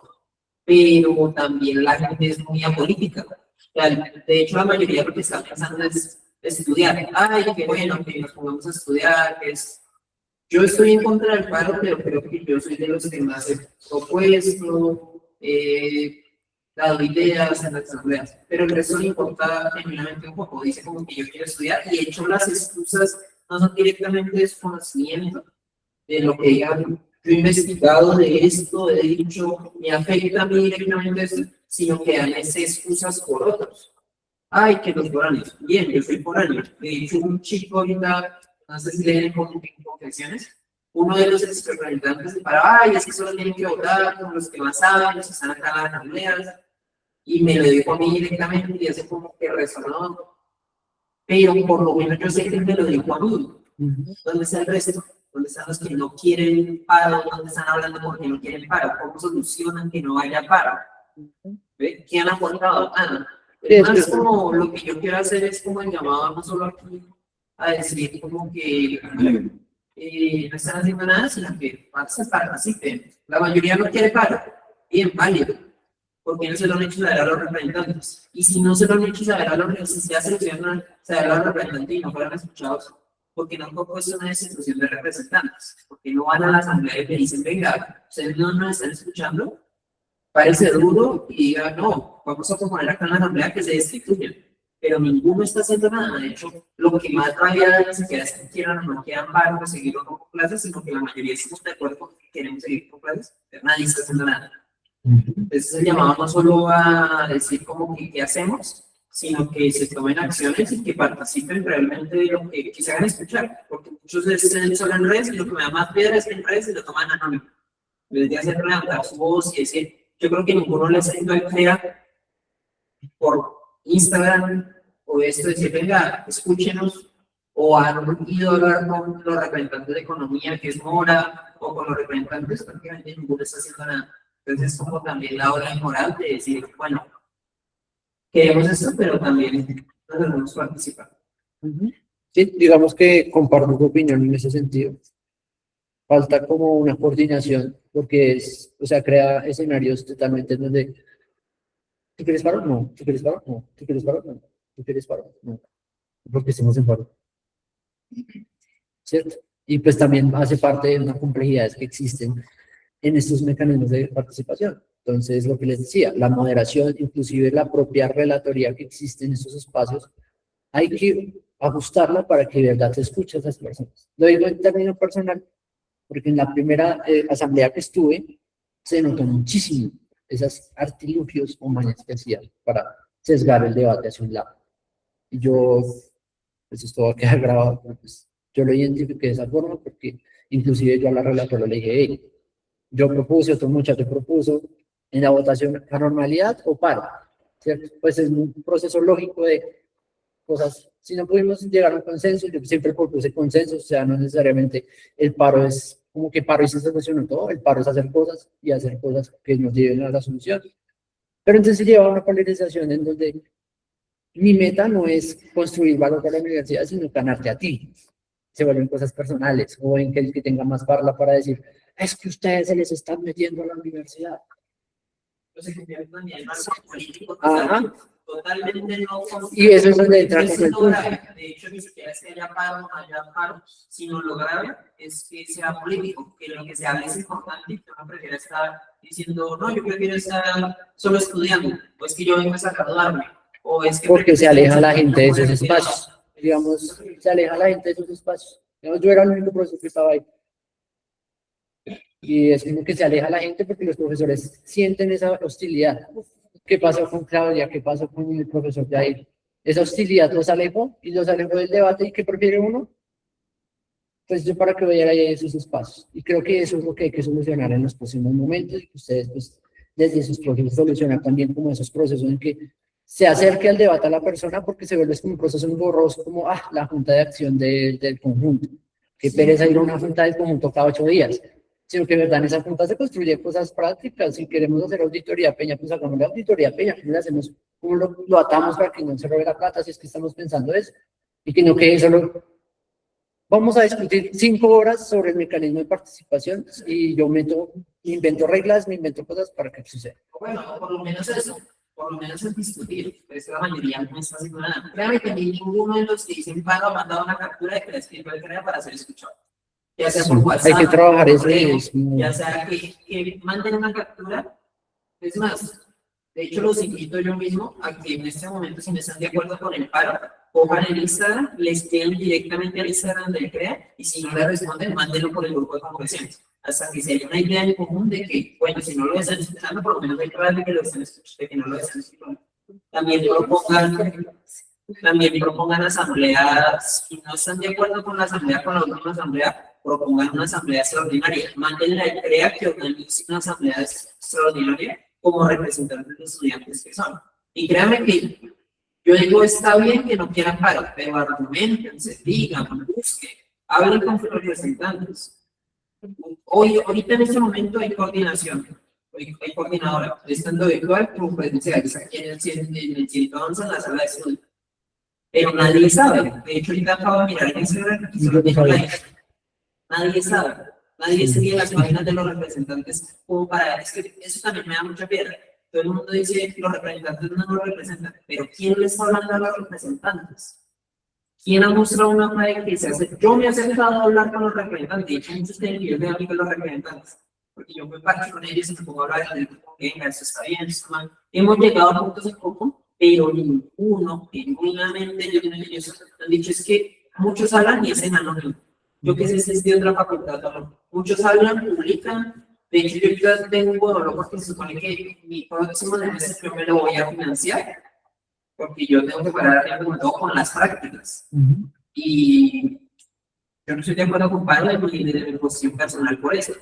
Pero por lo menos yo puedo decir que yo tengo la cara de decirle no estoy de acuerdo con el paro, pero he participado, le he metido la ficha. Si uno no quiere meter la ficha bien, eso es problema de cada uno. Si uno no quiere informarse bien, eso es problema de cada uno.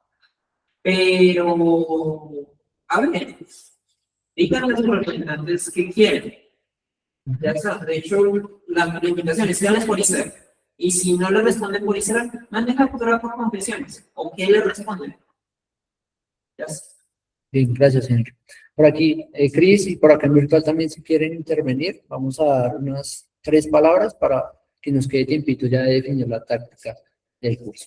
Entonces, Cris, y ya en virtual pueden alzar la manita si quieren intervenir.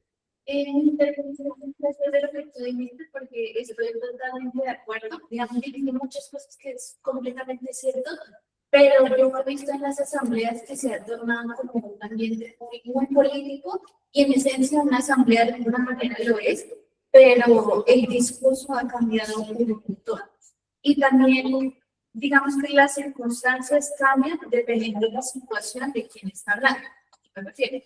Creo que en las primeras asambleas, una de las representantes dijo, yo llevo 3 o 2 años siendo representante, y en todo ese tiempo es muy importante para mí esto, solo he avanzado un 15 o 20% en mi carrera. Entonces, claro, y creo que yo alcancé a entrar como el mismo semestre de esa chica y yo ya estoy terminando. Entonces es como, ok. Para unas personas en este momento puede ser su primer paro, puede ser sus primeros semestres y dicen, bueno, esto es algo muy normal de la universidad, se va a cobrar el calendario, mismo. Pero alguien que de pronto ya esté a punto de graduarse y tenía algo planeado, por ejemplo, chicos afuera o prácticas o pasantías, es muy complejo, ¿sí? Entonces, tenemos situaciones diferentes a pesar de que seamos de la misma facultad. Y tratar de llegar a un consenso sobre el mecanismo de presión es muy complejo. Pero, por ejemplo, en la última asamblea que yo asistí, no fue la estación nacional anterior, de las 5 propuestas, 4 tenían la denominación paro.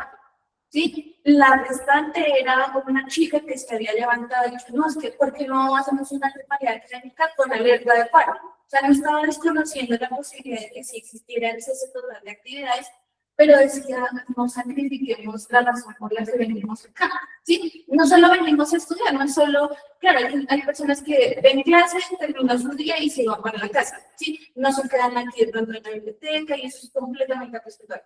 Pero estamos en situaciones diferentes. Y el discurso de los representantes, que si bien tienen como cierta autoridad en la asamblea, pero la están liderando y la llevan a cabo, sí se están imponiendo demasiado sobre nosotros.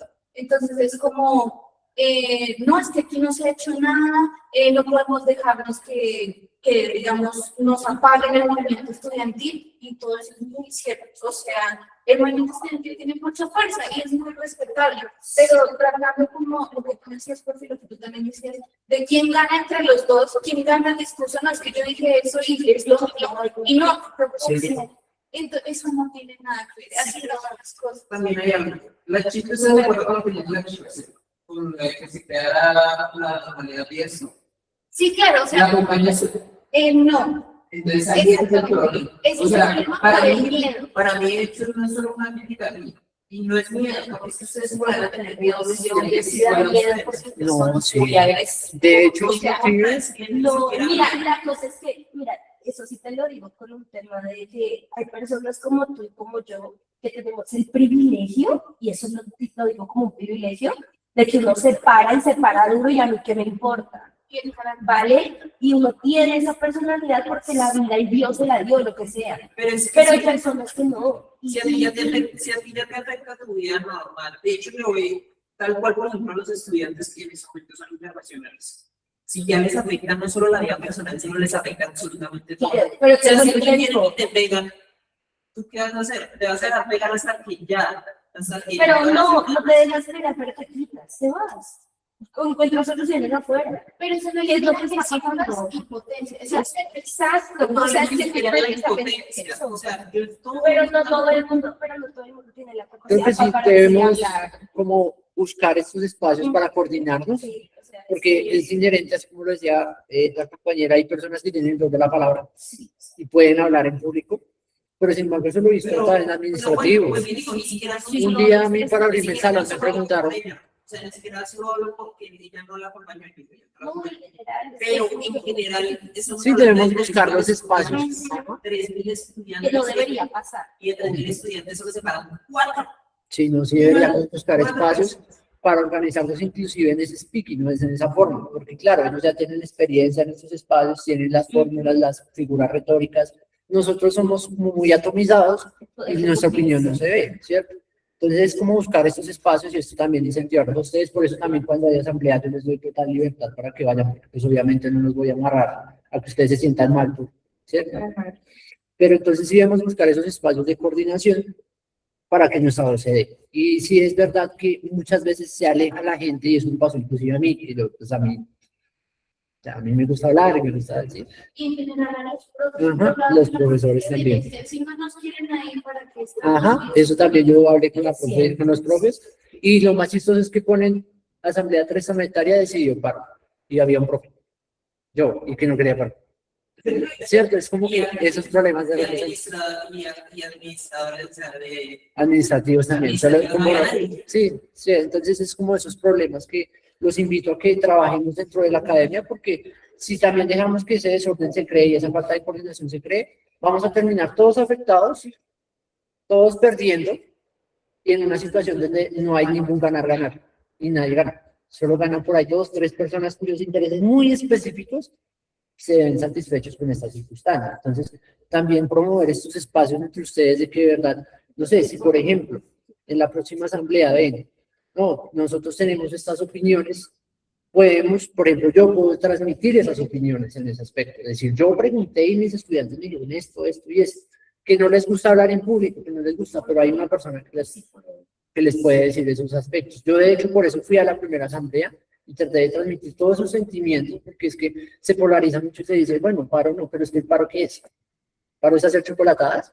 ¿El paro es ir a jugar micro? No, el paro es defender unos intereses que tenemos como estudiantado y que deben transmitirse, colaborar y transmitirse en acciones realizables que permitan avanzar en ciertos temas. Pero es que el desorden nos lleva, es que mucho desorden no crea organización y no crea valor para nosotros como empresa, como organización. Lo hemos visto en todos los temas. Pero bueno, como se nos va acabando el tema, veo que no hay palabras en virtual también. Si tienen alguna sugerencia, los invito, si no han llenado el instrumento, ese instrumento que les compartí me sirve para 2 insumos. Primero, para saber qué tanto se están comprendiendo los temas, con una especie de parcial o evaluación parcial, ¿cierto? Que les compartí, para yo saber si se entendieron los temas. He identificado múltiples también circunstancias respecto a la claridad que puede existir en una clase híbrida, pero sin embargo a mí me gusta mantener estos espacios híbridos, es por esa misma razón de que no todos tenemos las mismas circunstancias. Si al 90% le queda más chévere en la casa porque viven lejos, por ejemplo, yo vivo lejísimo, pero vamos a ver, pues bien, se da la oportunidad porque hay el espacio, porque los otros profesores dijeron virtual, pues es algo que no está en mis manos, por eso hago el espacio virtual. Pero si hay alguien, por ejemplo, no tiene internet en la casa, yo no sé las circunstancias de nadie. O que, por ejemplo, tiene que venir acá a la universidad porque trabaja de auxiliar, pues le queda más fácil venir a la clase. O simplemente se deprime en la casa o no se puede concentrar. Pues yo no puedo ignorar esos contextos. Eso por un lado. Pero ya entrando, creo que se nos está acabando muy rápido el tiempo. Si se quieren quedar también a la discusión está bien, si se tienen que ir, no pasa nada. Pero es como pensar, nosotros aquí como curso de recursos humanos, ¿qué hacemos? ¿Cómo logramos integrar esos intereses? Yo les tenía la propuesta de clases híbridas, precisamente para buscar integrar eso, pero he notado, y en especial en este curso que tuvimos más afectaciones, un ausentismo muy grande respecto a las clases. No, créeme que no es en este curso. O sea, en todas las clases donde yo estoy, hay más de 60 personas que están, por ejemplo, en finanzas avanzadas. En la última clase estuvimos 4 personas. Pucha, entonces Bueno, estamos... Sí, en realidad este curso me parece que es muy En para este las curso- clases. Ah, yo pucha, yo escribiendo. Es que se te iba a decir, no podemos esperar a que todo el mundo asista, pues, precisamente porque también hay que tener en cuenta que hay personas, bueno, que tenemos la posibilidad de sacar el tiempo de las clases, pero hay otras personas, y me pasa con los dos cursos que yo soy monitora, que dicen, nada, yo no tengo plata, me toca ponerme a trabajar. Entonces, ¿ellos qué hacen? Lo ven diferido. Entonces, como que la asistencia, de hecho, me parece que quería. O sea, sí. Sí, es que sabiendo que las clases, como es en YouTube, Clases se ve que- quién ve, cuántas Ajá. personas ven, y es como 3, 2 grabaciones. Tenemos una manito aquí, vamos a dar la palabra si quieren, creo que ahí la van a escuchar. Entonces, Karen, te escuchamos todos. Pues, profe, yo también quería, pues, opinar. Espera. Espérame un minuto porque no te están escuchando aquí. Dame un minuto. Ya deberían escuchar. Eh, sí, ¿se escucha? Ya. Bueno, pues mi opinión también con respecto a eso es que, digamos, pues yo fui una de las primeras sesiones híbridas porque, pues, precisamente como que pues tenía el tiempo y también como la capacidad, digamos, de ir, pues porque pues yo vivo con pues con mis padres y ellos son los que a mí obviamente pues me dan el sustento económico, la plata para los pasajes y todo eso. Pero luego de eso, pues como que también empecé a tener otras clases, también virtuales o en modalidad así también híbrida. Y pues también me pasa lo mismo, o sea, digamos, pues no puedo volver, digamos, ir presencial porque justo tengo una clase de 7 a 9 virtual y pues yo vivo a más de una hora a la universidad, entonces me quedó pues imposible volver a ir a una sesión por ese motivo y pues también, como comentaban los compañeros, pues también he tenido sesiones así híbridas en la facultad y lo mismo, o sea, no hay una asistencia pues muy alta presencialmente que digamos, siempre ha sido como 8 personas, así hay 10 personas en un salón, eso es como una cosa milagrosa. Entonces, también tiene como mucho que ver, como eso, y eso pues obviamente también es desmotivante para los profesores ver la baja asistencia, a veces no es ni siquiera como desinterés del estudiante ir, porque pues si no, tampoco asistiríamos a clase virtual, sino que a veces también son como las condiciones que lo rodean a uno y como todas esas circunstancias que lo afectan.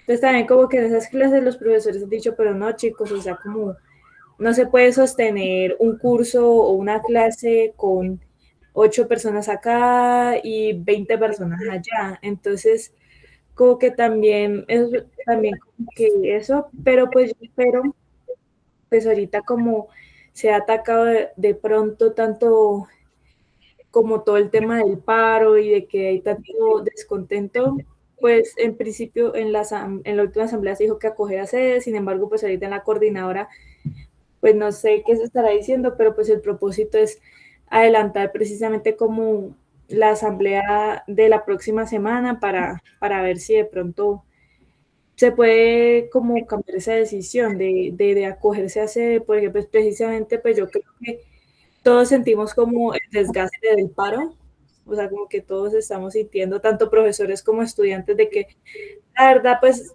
en virtual, pues uno no aprende, uno solo es como, bueno, sí, esto y copiar y dejarlo ahí en el cuaderno, pero pues como tal el aprendizaje pues se pierde en todas las clases, en la modalidad pues virtual, y pues yo creo que si el punto es construir una educación de calidad, pues no hay que hacerlo a base, digamos, de obligar al estudiantado a ver clases virtuales, pues porque se pierde precisamente como toda esa esencia de lo que es la Universidad Nacional.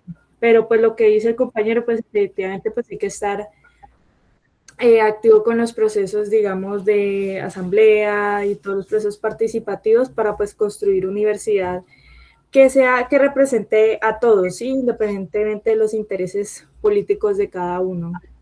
Ujú. Listo, sí. Sí, digamos que tiene unas complejidades estos temas. Ahorita hablando de verdad en reunión con el profesor Mejía, que es uno el jefe de todos nosotros en administración y contabilidad, se me ocurrió una idea que podemos implementar en este curso. Vamos a tomar dos supuestos bien importantes respecto a esa idea y que tienen sus riesgos tan limitantes. Ya le doy la palabra a la personita. Sí, que sí. Al igual está grabando, entonces les voy a comentar un poquito lo que pensé. Partimos en el supuesto principal de que nos van a aumentar el calendario académico.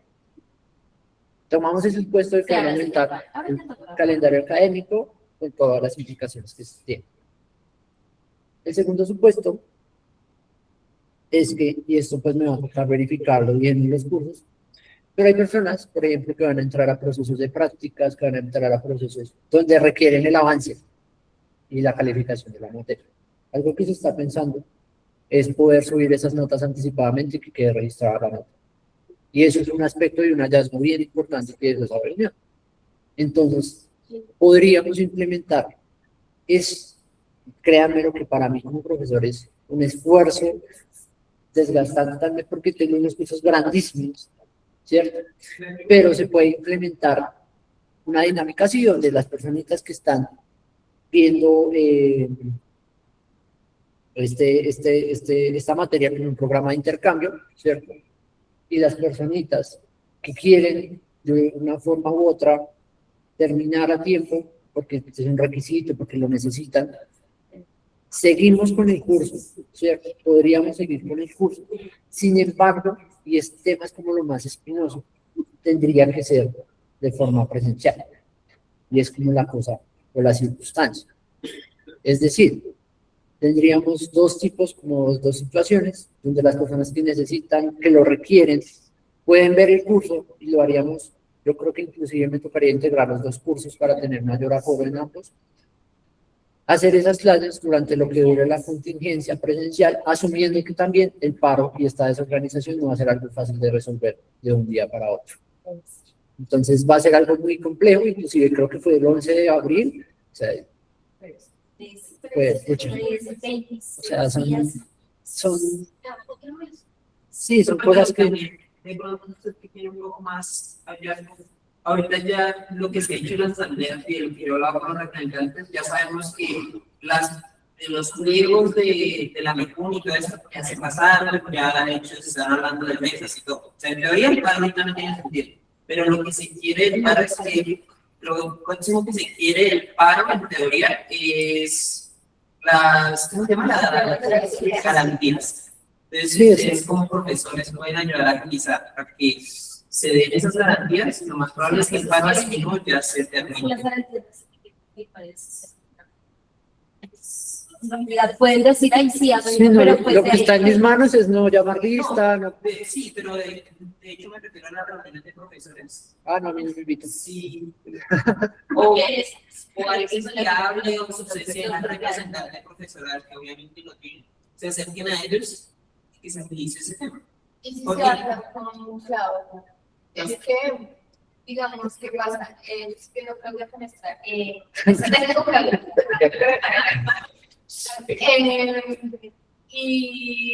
un día nos tomamos una clase con casi 2 horas solo hablando de eso, de por qué los profesores toman otra posición. Y es que, o sea, según lo que ellos tienen y ese comunicado que les dijeron de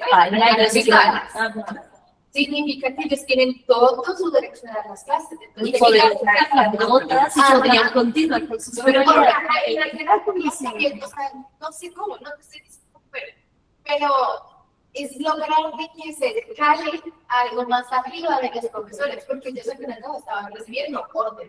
Y si te dicen, si tú haces la clase o te despido. Los profesores de Venezuela, por ejemplo, los que están por concurso, ellos también, o sea, en su contrato dice que ellos tienen que seguir confianzas y que han sido piadosos, algunos se han dicho, bueno, yo no continúo, es otra cosa, pero ellos podrían. Claro, yo es un perfecto ejemplo de que su contrato de ser maestrante prácticamente termina y ahí ya acabó. Ya fue. Pero entonces también si es del profesorado se puede. O se puede hacer como una alusión o se puede presentar para que armen rápido las garantías, porque usted mismo lo dice, ya van a adaptar el calendario, ya es algo. Pues eso me dijeron a mí. No, es algo. No, pero son mis Ya eso va a pasar ya. O sea, los que vayan ya, y así además me van a levantar el parámetro porque viene Semana Santa todos los juramentos, o sea, era lo único que eso iba a pasar. eso ya pasó. Pero entonces me refiero a que después de Semana Santa, si se puede hablar entre profesores, o además no se le puede decir a su jefe como que venga, hablen con los profesores para que se presionen las garantías, eso inmediatamente va a evaluar. Ya Es está. que sí, apenas, pero pues es difícil, yo sí digo que eso sí tocas directamente con arriba, porque está arriba. Los representantes estudiantiles, los representantes profesorales, los representantes de los administrativos, se puede hablar. Yo genuinamente, si yo conociera al representante profesoral, pues le digo, venga, se está hablando en el paro estudiantil que se va a mantener hasta que se den las garantías. Ya toca garantías sí o sí. Sí, igual las garantías las tienen que dar, o sea, ya estamos ya aquí. Bien. Ya. Sí, digamos que esa sería como la complejidad, sin embargo, les digo como la cuestión. En ese caso, esas clases, es que literal esas clases son, creo que Diana lo sabe, claro, Diana lo vivió, son clases taller, o sea, son taller con excusa de clase, porque todo se aprende es haciendo, preguntando y charlando con los compañeros. No se puede hacer híbrida, porque los compañeros que están en híbrido, existe mucha complejidad de que, por ejemplo, esa persona vio la clase, pero está, no sé, está trabajando a la vez, está, no sé, vendedor, lo que sea. Pues no puede unirse a charlar con la gente inmediatamente en la hora que yo les doy. Se hacen cosas asincrónicas, entonces fulanito pega la misión, fulanito pega lo otro, y se vuelve un collage de cosas, y pues se nota también en la discusión en el trabajo. Entonces, esa propuesta o esa estrategia, de verdad, sería con las personas que necesiten, quieran de una vez, por así decirlo, ver los temas de forma presencial. Tendría yo que hablar con el otro grupo para también comunicarlos y hacer un solo curso en un horario que nos quede, pues yo creo que sería una de estas 2 horas en que nos quede mejor a ambos grupos. Y ya el grueso, porque yo creo que es el grueso de las personas, o los que de verdad estén aquí viendo este video, esta grabación, quieran ver sus clases, también las vamos a hacer, entendiendo que se busca de verdad no impactar a nadie. Entonces, con esa visionalidad, tendríamos esa estrategia, que sería ver y avanzar con los cursos, con las personas, también las personas que están viendo de intercambio. Pues, obviamente, esto se hace principalmente por ustedes y por las personas que necesitan prácticas, entonces, pues, los esperaría también en estos espacios. Para ver las clases de verdad como se debe, con la calidad académica que se debe. Y tendríamos que tener también la capacidad de adaptarnos. No sabemos que se radicalicen y nos cierren la facultad y todo. No importa, buscamos en el NEA, buscamos en otro espacio, buscamos los espacios y abrimos los espacios. Por eso tampoco se puede hacer híbrido, porque un espacio, o sea, lo híbrido nos acota muchísimo la movilidad de acción. Pero entonces sería de verdad incentivarlos a ustedes con esta propuesta de que las personas que necesitan o quieran ver de una vez la clase la vamos a hacer presencial totalmente, buscando integrar esos intereses, ya les dije. Las personas que por X o Y motivo, no sé, ya no pueden, no les queda muy difícil. Ajá. Esperamos hasta que reanuden el calendario, hasta que ya nos den como la semana de amortiguación y volvemos a retomar los temas. Siendo así, que nos crea, o sea, la dinámica sería la siguiente. Entonces vamos pasando por temas, porque no sabemos también para todo el PAP. Por ejemplo, vemos tema de atracción y selección de talento. Entonces, ese tema de atracción y selección de talento lo vemos con las personas que quieran venir acá presencialmente. Las que no lo puedan ver, lo van a ver al final de la clase. Sí, normalmente mis clases son como semanas por temas. Eso. Entonces, no se preocupen las personas que no se preocupen las personas que no puedan asistir presencialmente por todos los motivos que me contaron, porque pues esos temas serán repuestos en las clases que nos den como de adición en la ampliación del calendario, ¿cierto? Entonces haremos como el empalme, cosa que al final queden todas estas clases que no hemos visto al principio, que se puede hacer de esa manera. Entonces, ya sí sería como el tema. Aquí en presencial pues hubo un consenso, pues, pero acá en virtual me gustaría saber si alguien tiene un disenso, alguna claridad que quiera que se le haga, como para que quede el antecedente aquí grabado también, para que lo puedan consultar. Entonces, ahí Karen. Profe, es como a modo de claridad. Entonces, a partir de la siguiente semana, las sesiones serían únicamente de forma presencial. Eso tendríamos que definirlo porque también existe como tendría que mirarle el aforo y que los dos grupos tengan, porque pues si son literal 4 personas. Eso va a estar, supongo que el profe confirmará. Igual lo que yo propongo también es que si el profe puede mandar por votación, escribir la idea, sí o no, porque... O no, más bien, ¿cómo usted asistiría a las sesiones presenciales para avanzar en la materia? ¿Sí o no? Porque también, Ajá. digamos que la persona que no vaya a asistir no va a poner yo. Y si bien ahí nos dicen ¿entiendes? algo O sea, en el salón que estemos, aquí está la votación, esa es la mayoría, se me la... Porque yo estoy de acuerdo y sé las condiciones del paro, y yo soy de los que me he parado, pero pues yo tampoco puedo, obviamente, yo no puedo nada para representar. Sí, o sea, yo digo, mi convicción personal, mira que dice no quiere paro, pero mi concepción social es otra. igual que mira que en el paro pasado, o sea, que duró 4 meses, un profe mío tenía a 4 chicos de intercambio, nada, le tocó seguir la clase con los 4. Y acabó De con hecho- los 4 y luego el resto solucionó, pero a los 4 les acabó la De hecho, eso es lo que les Porque quería es decir, que no es como que yo igual les... no es que se pueda, o sea, no es cuestión de que quieras, es que ellos tienen que irse. Claro. De hecho, eso era lo que les quería decir. Ese mecanismo de encuesta, pues no lo puedo hacer porque es que literal lo tengo que hacer. Es como, más bien, ustedes, ¿quién puede para mirar los aforos, para mirar si hago los cursos, si hago uno solo? Sí, porque también si está la pregunta puntual, a mí el que me diga cerrar la puerta, mira, esa es la Ah, no, sí, sí ya está. tenemos totalmente la inclusión. Y la voz de la mayoría pues a la porque eso es lo que a mí me molesta o por lo que yo como tal me leo. De hecho, yo en las asambleas ni siquiera peleo porque ella paga, porque no ella paga. Igual también que se les va a garantizar a los otros chicos que no estén, Sí. igual van a ver las clases. Digamos normales. que hagamos como este tacho, hagamos como en la claridad. Les doy la opción, de verdad, a los que quieran ya ver su clase, tengan la oportunidad de venir. Vamos a hacer unos encuentros presenciales, donde pues el foco principal son estas personas que están en intercambio, las personas que tengan que hacer las prácticas y pasantías y requieran como su nota de forma, pues, como rápida para poder seguir con sus procesos. Y pues las demás personas que simplemente quieran de una vez mover los procesos en este paso. Entonces haríamos como estas clases que ya son presenciales totalmente porque es imposible hacerlas híbridas o muy difícil y pues se pierde el objetivo de aprendizaje.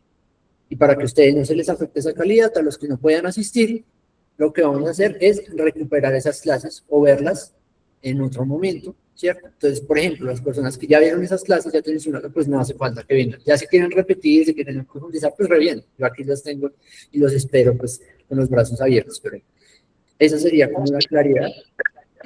Y pues no sabemos aún cómo la próxima semana, dentro de 8 días, tendría que ver la logística para poder hacerlo. Dentro de 8 días no, dentro de el miércoles. También si no existe, por ejemplo, asambleas o cosas así, porque pues puede que su la verdad tampoco es vital estos espacios. Entonces,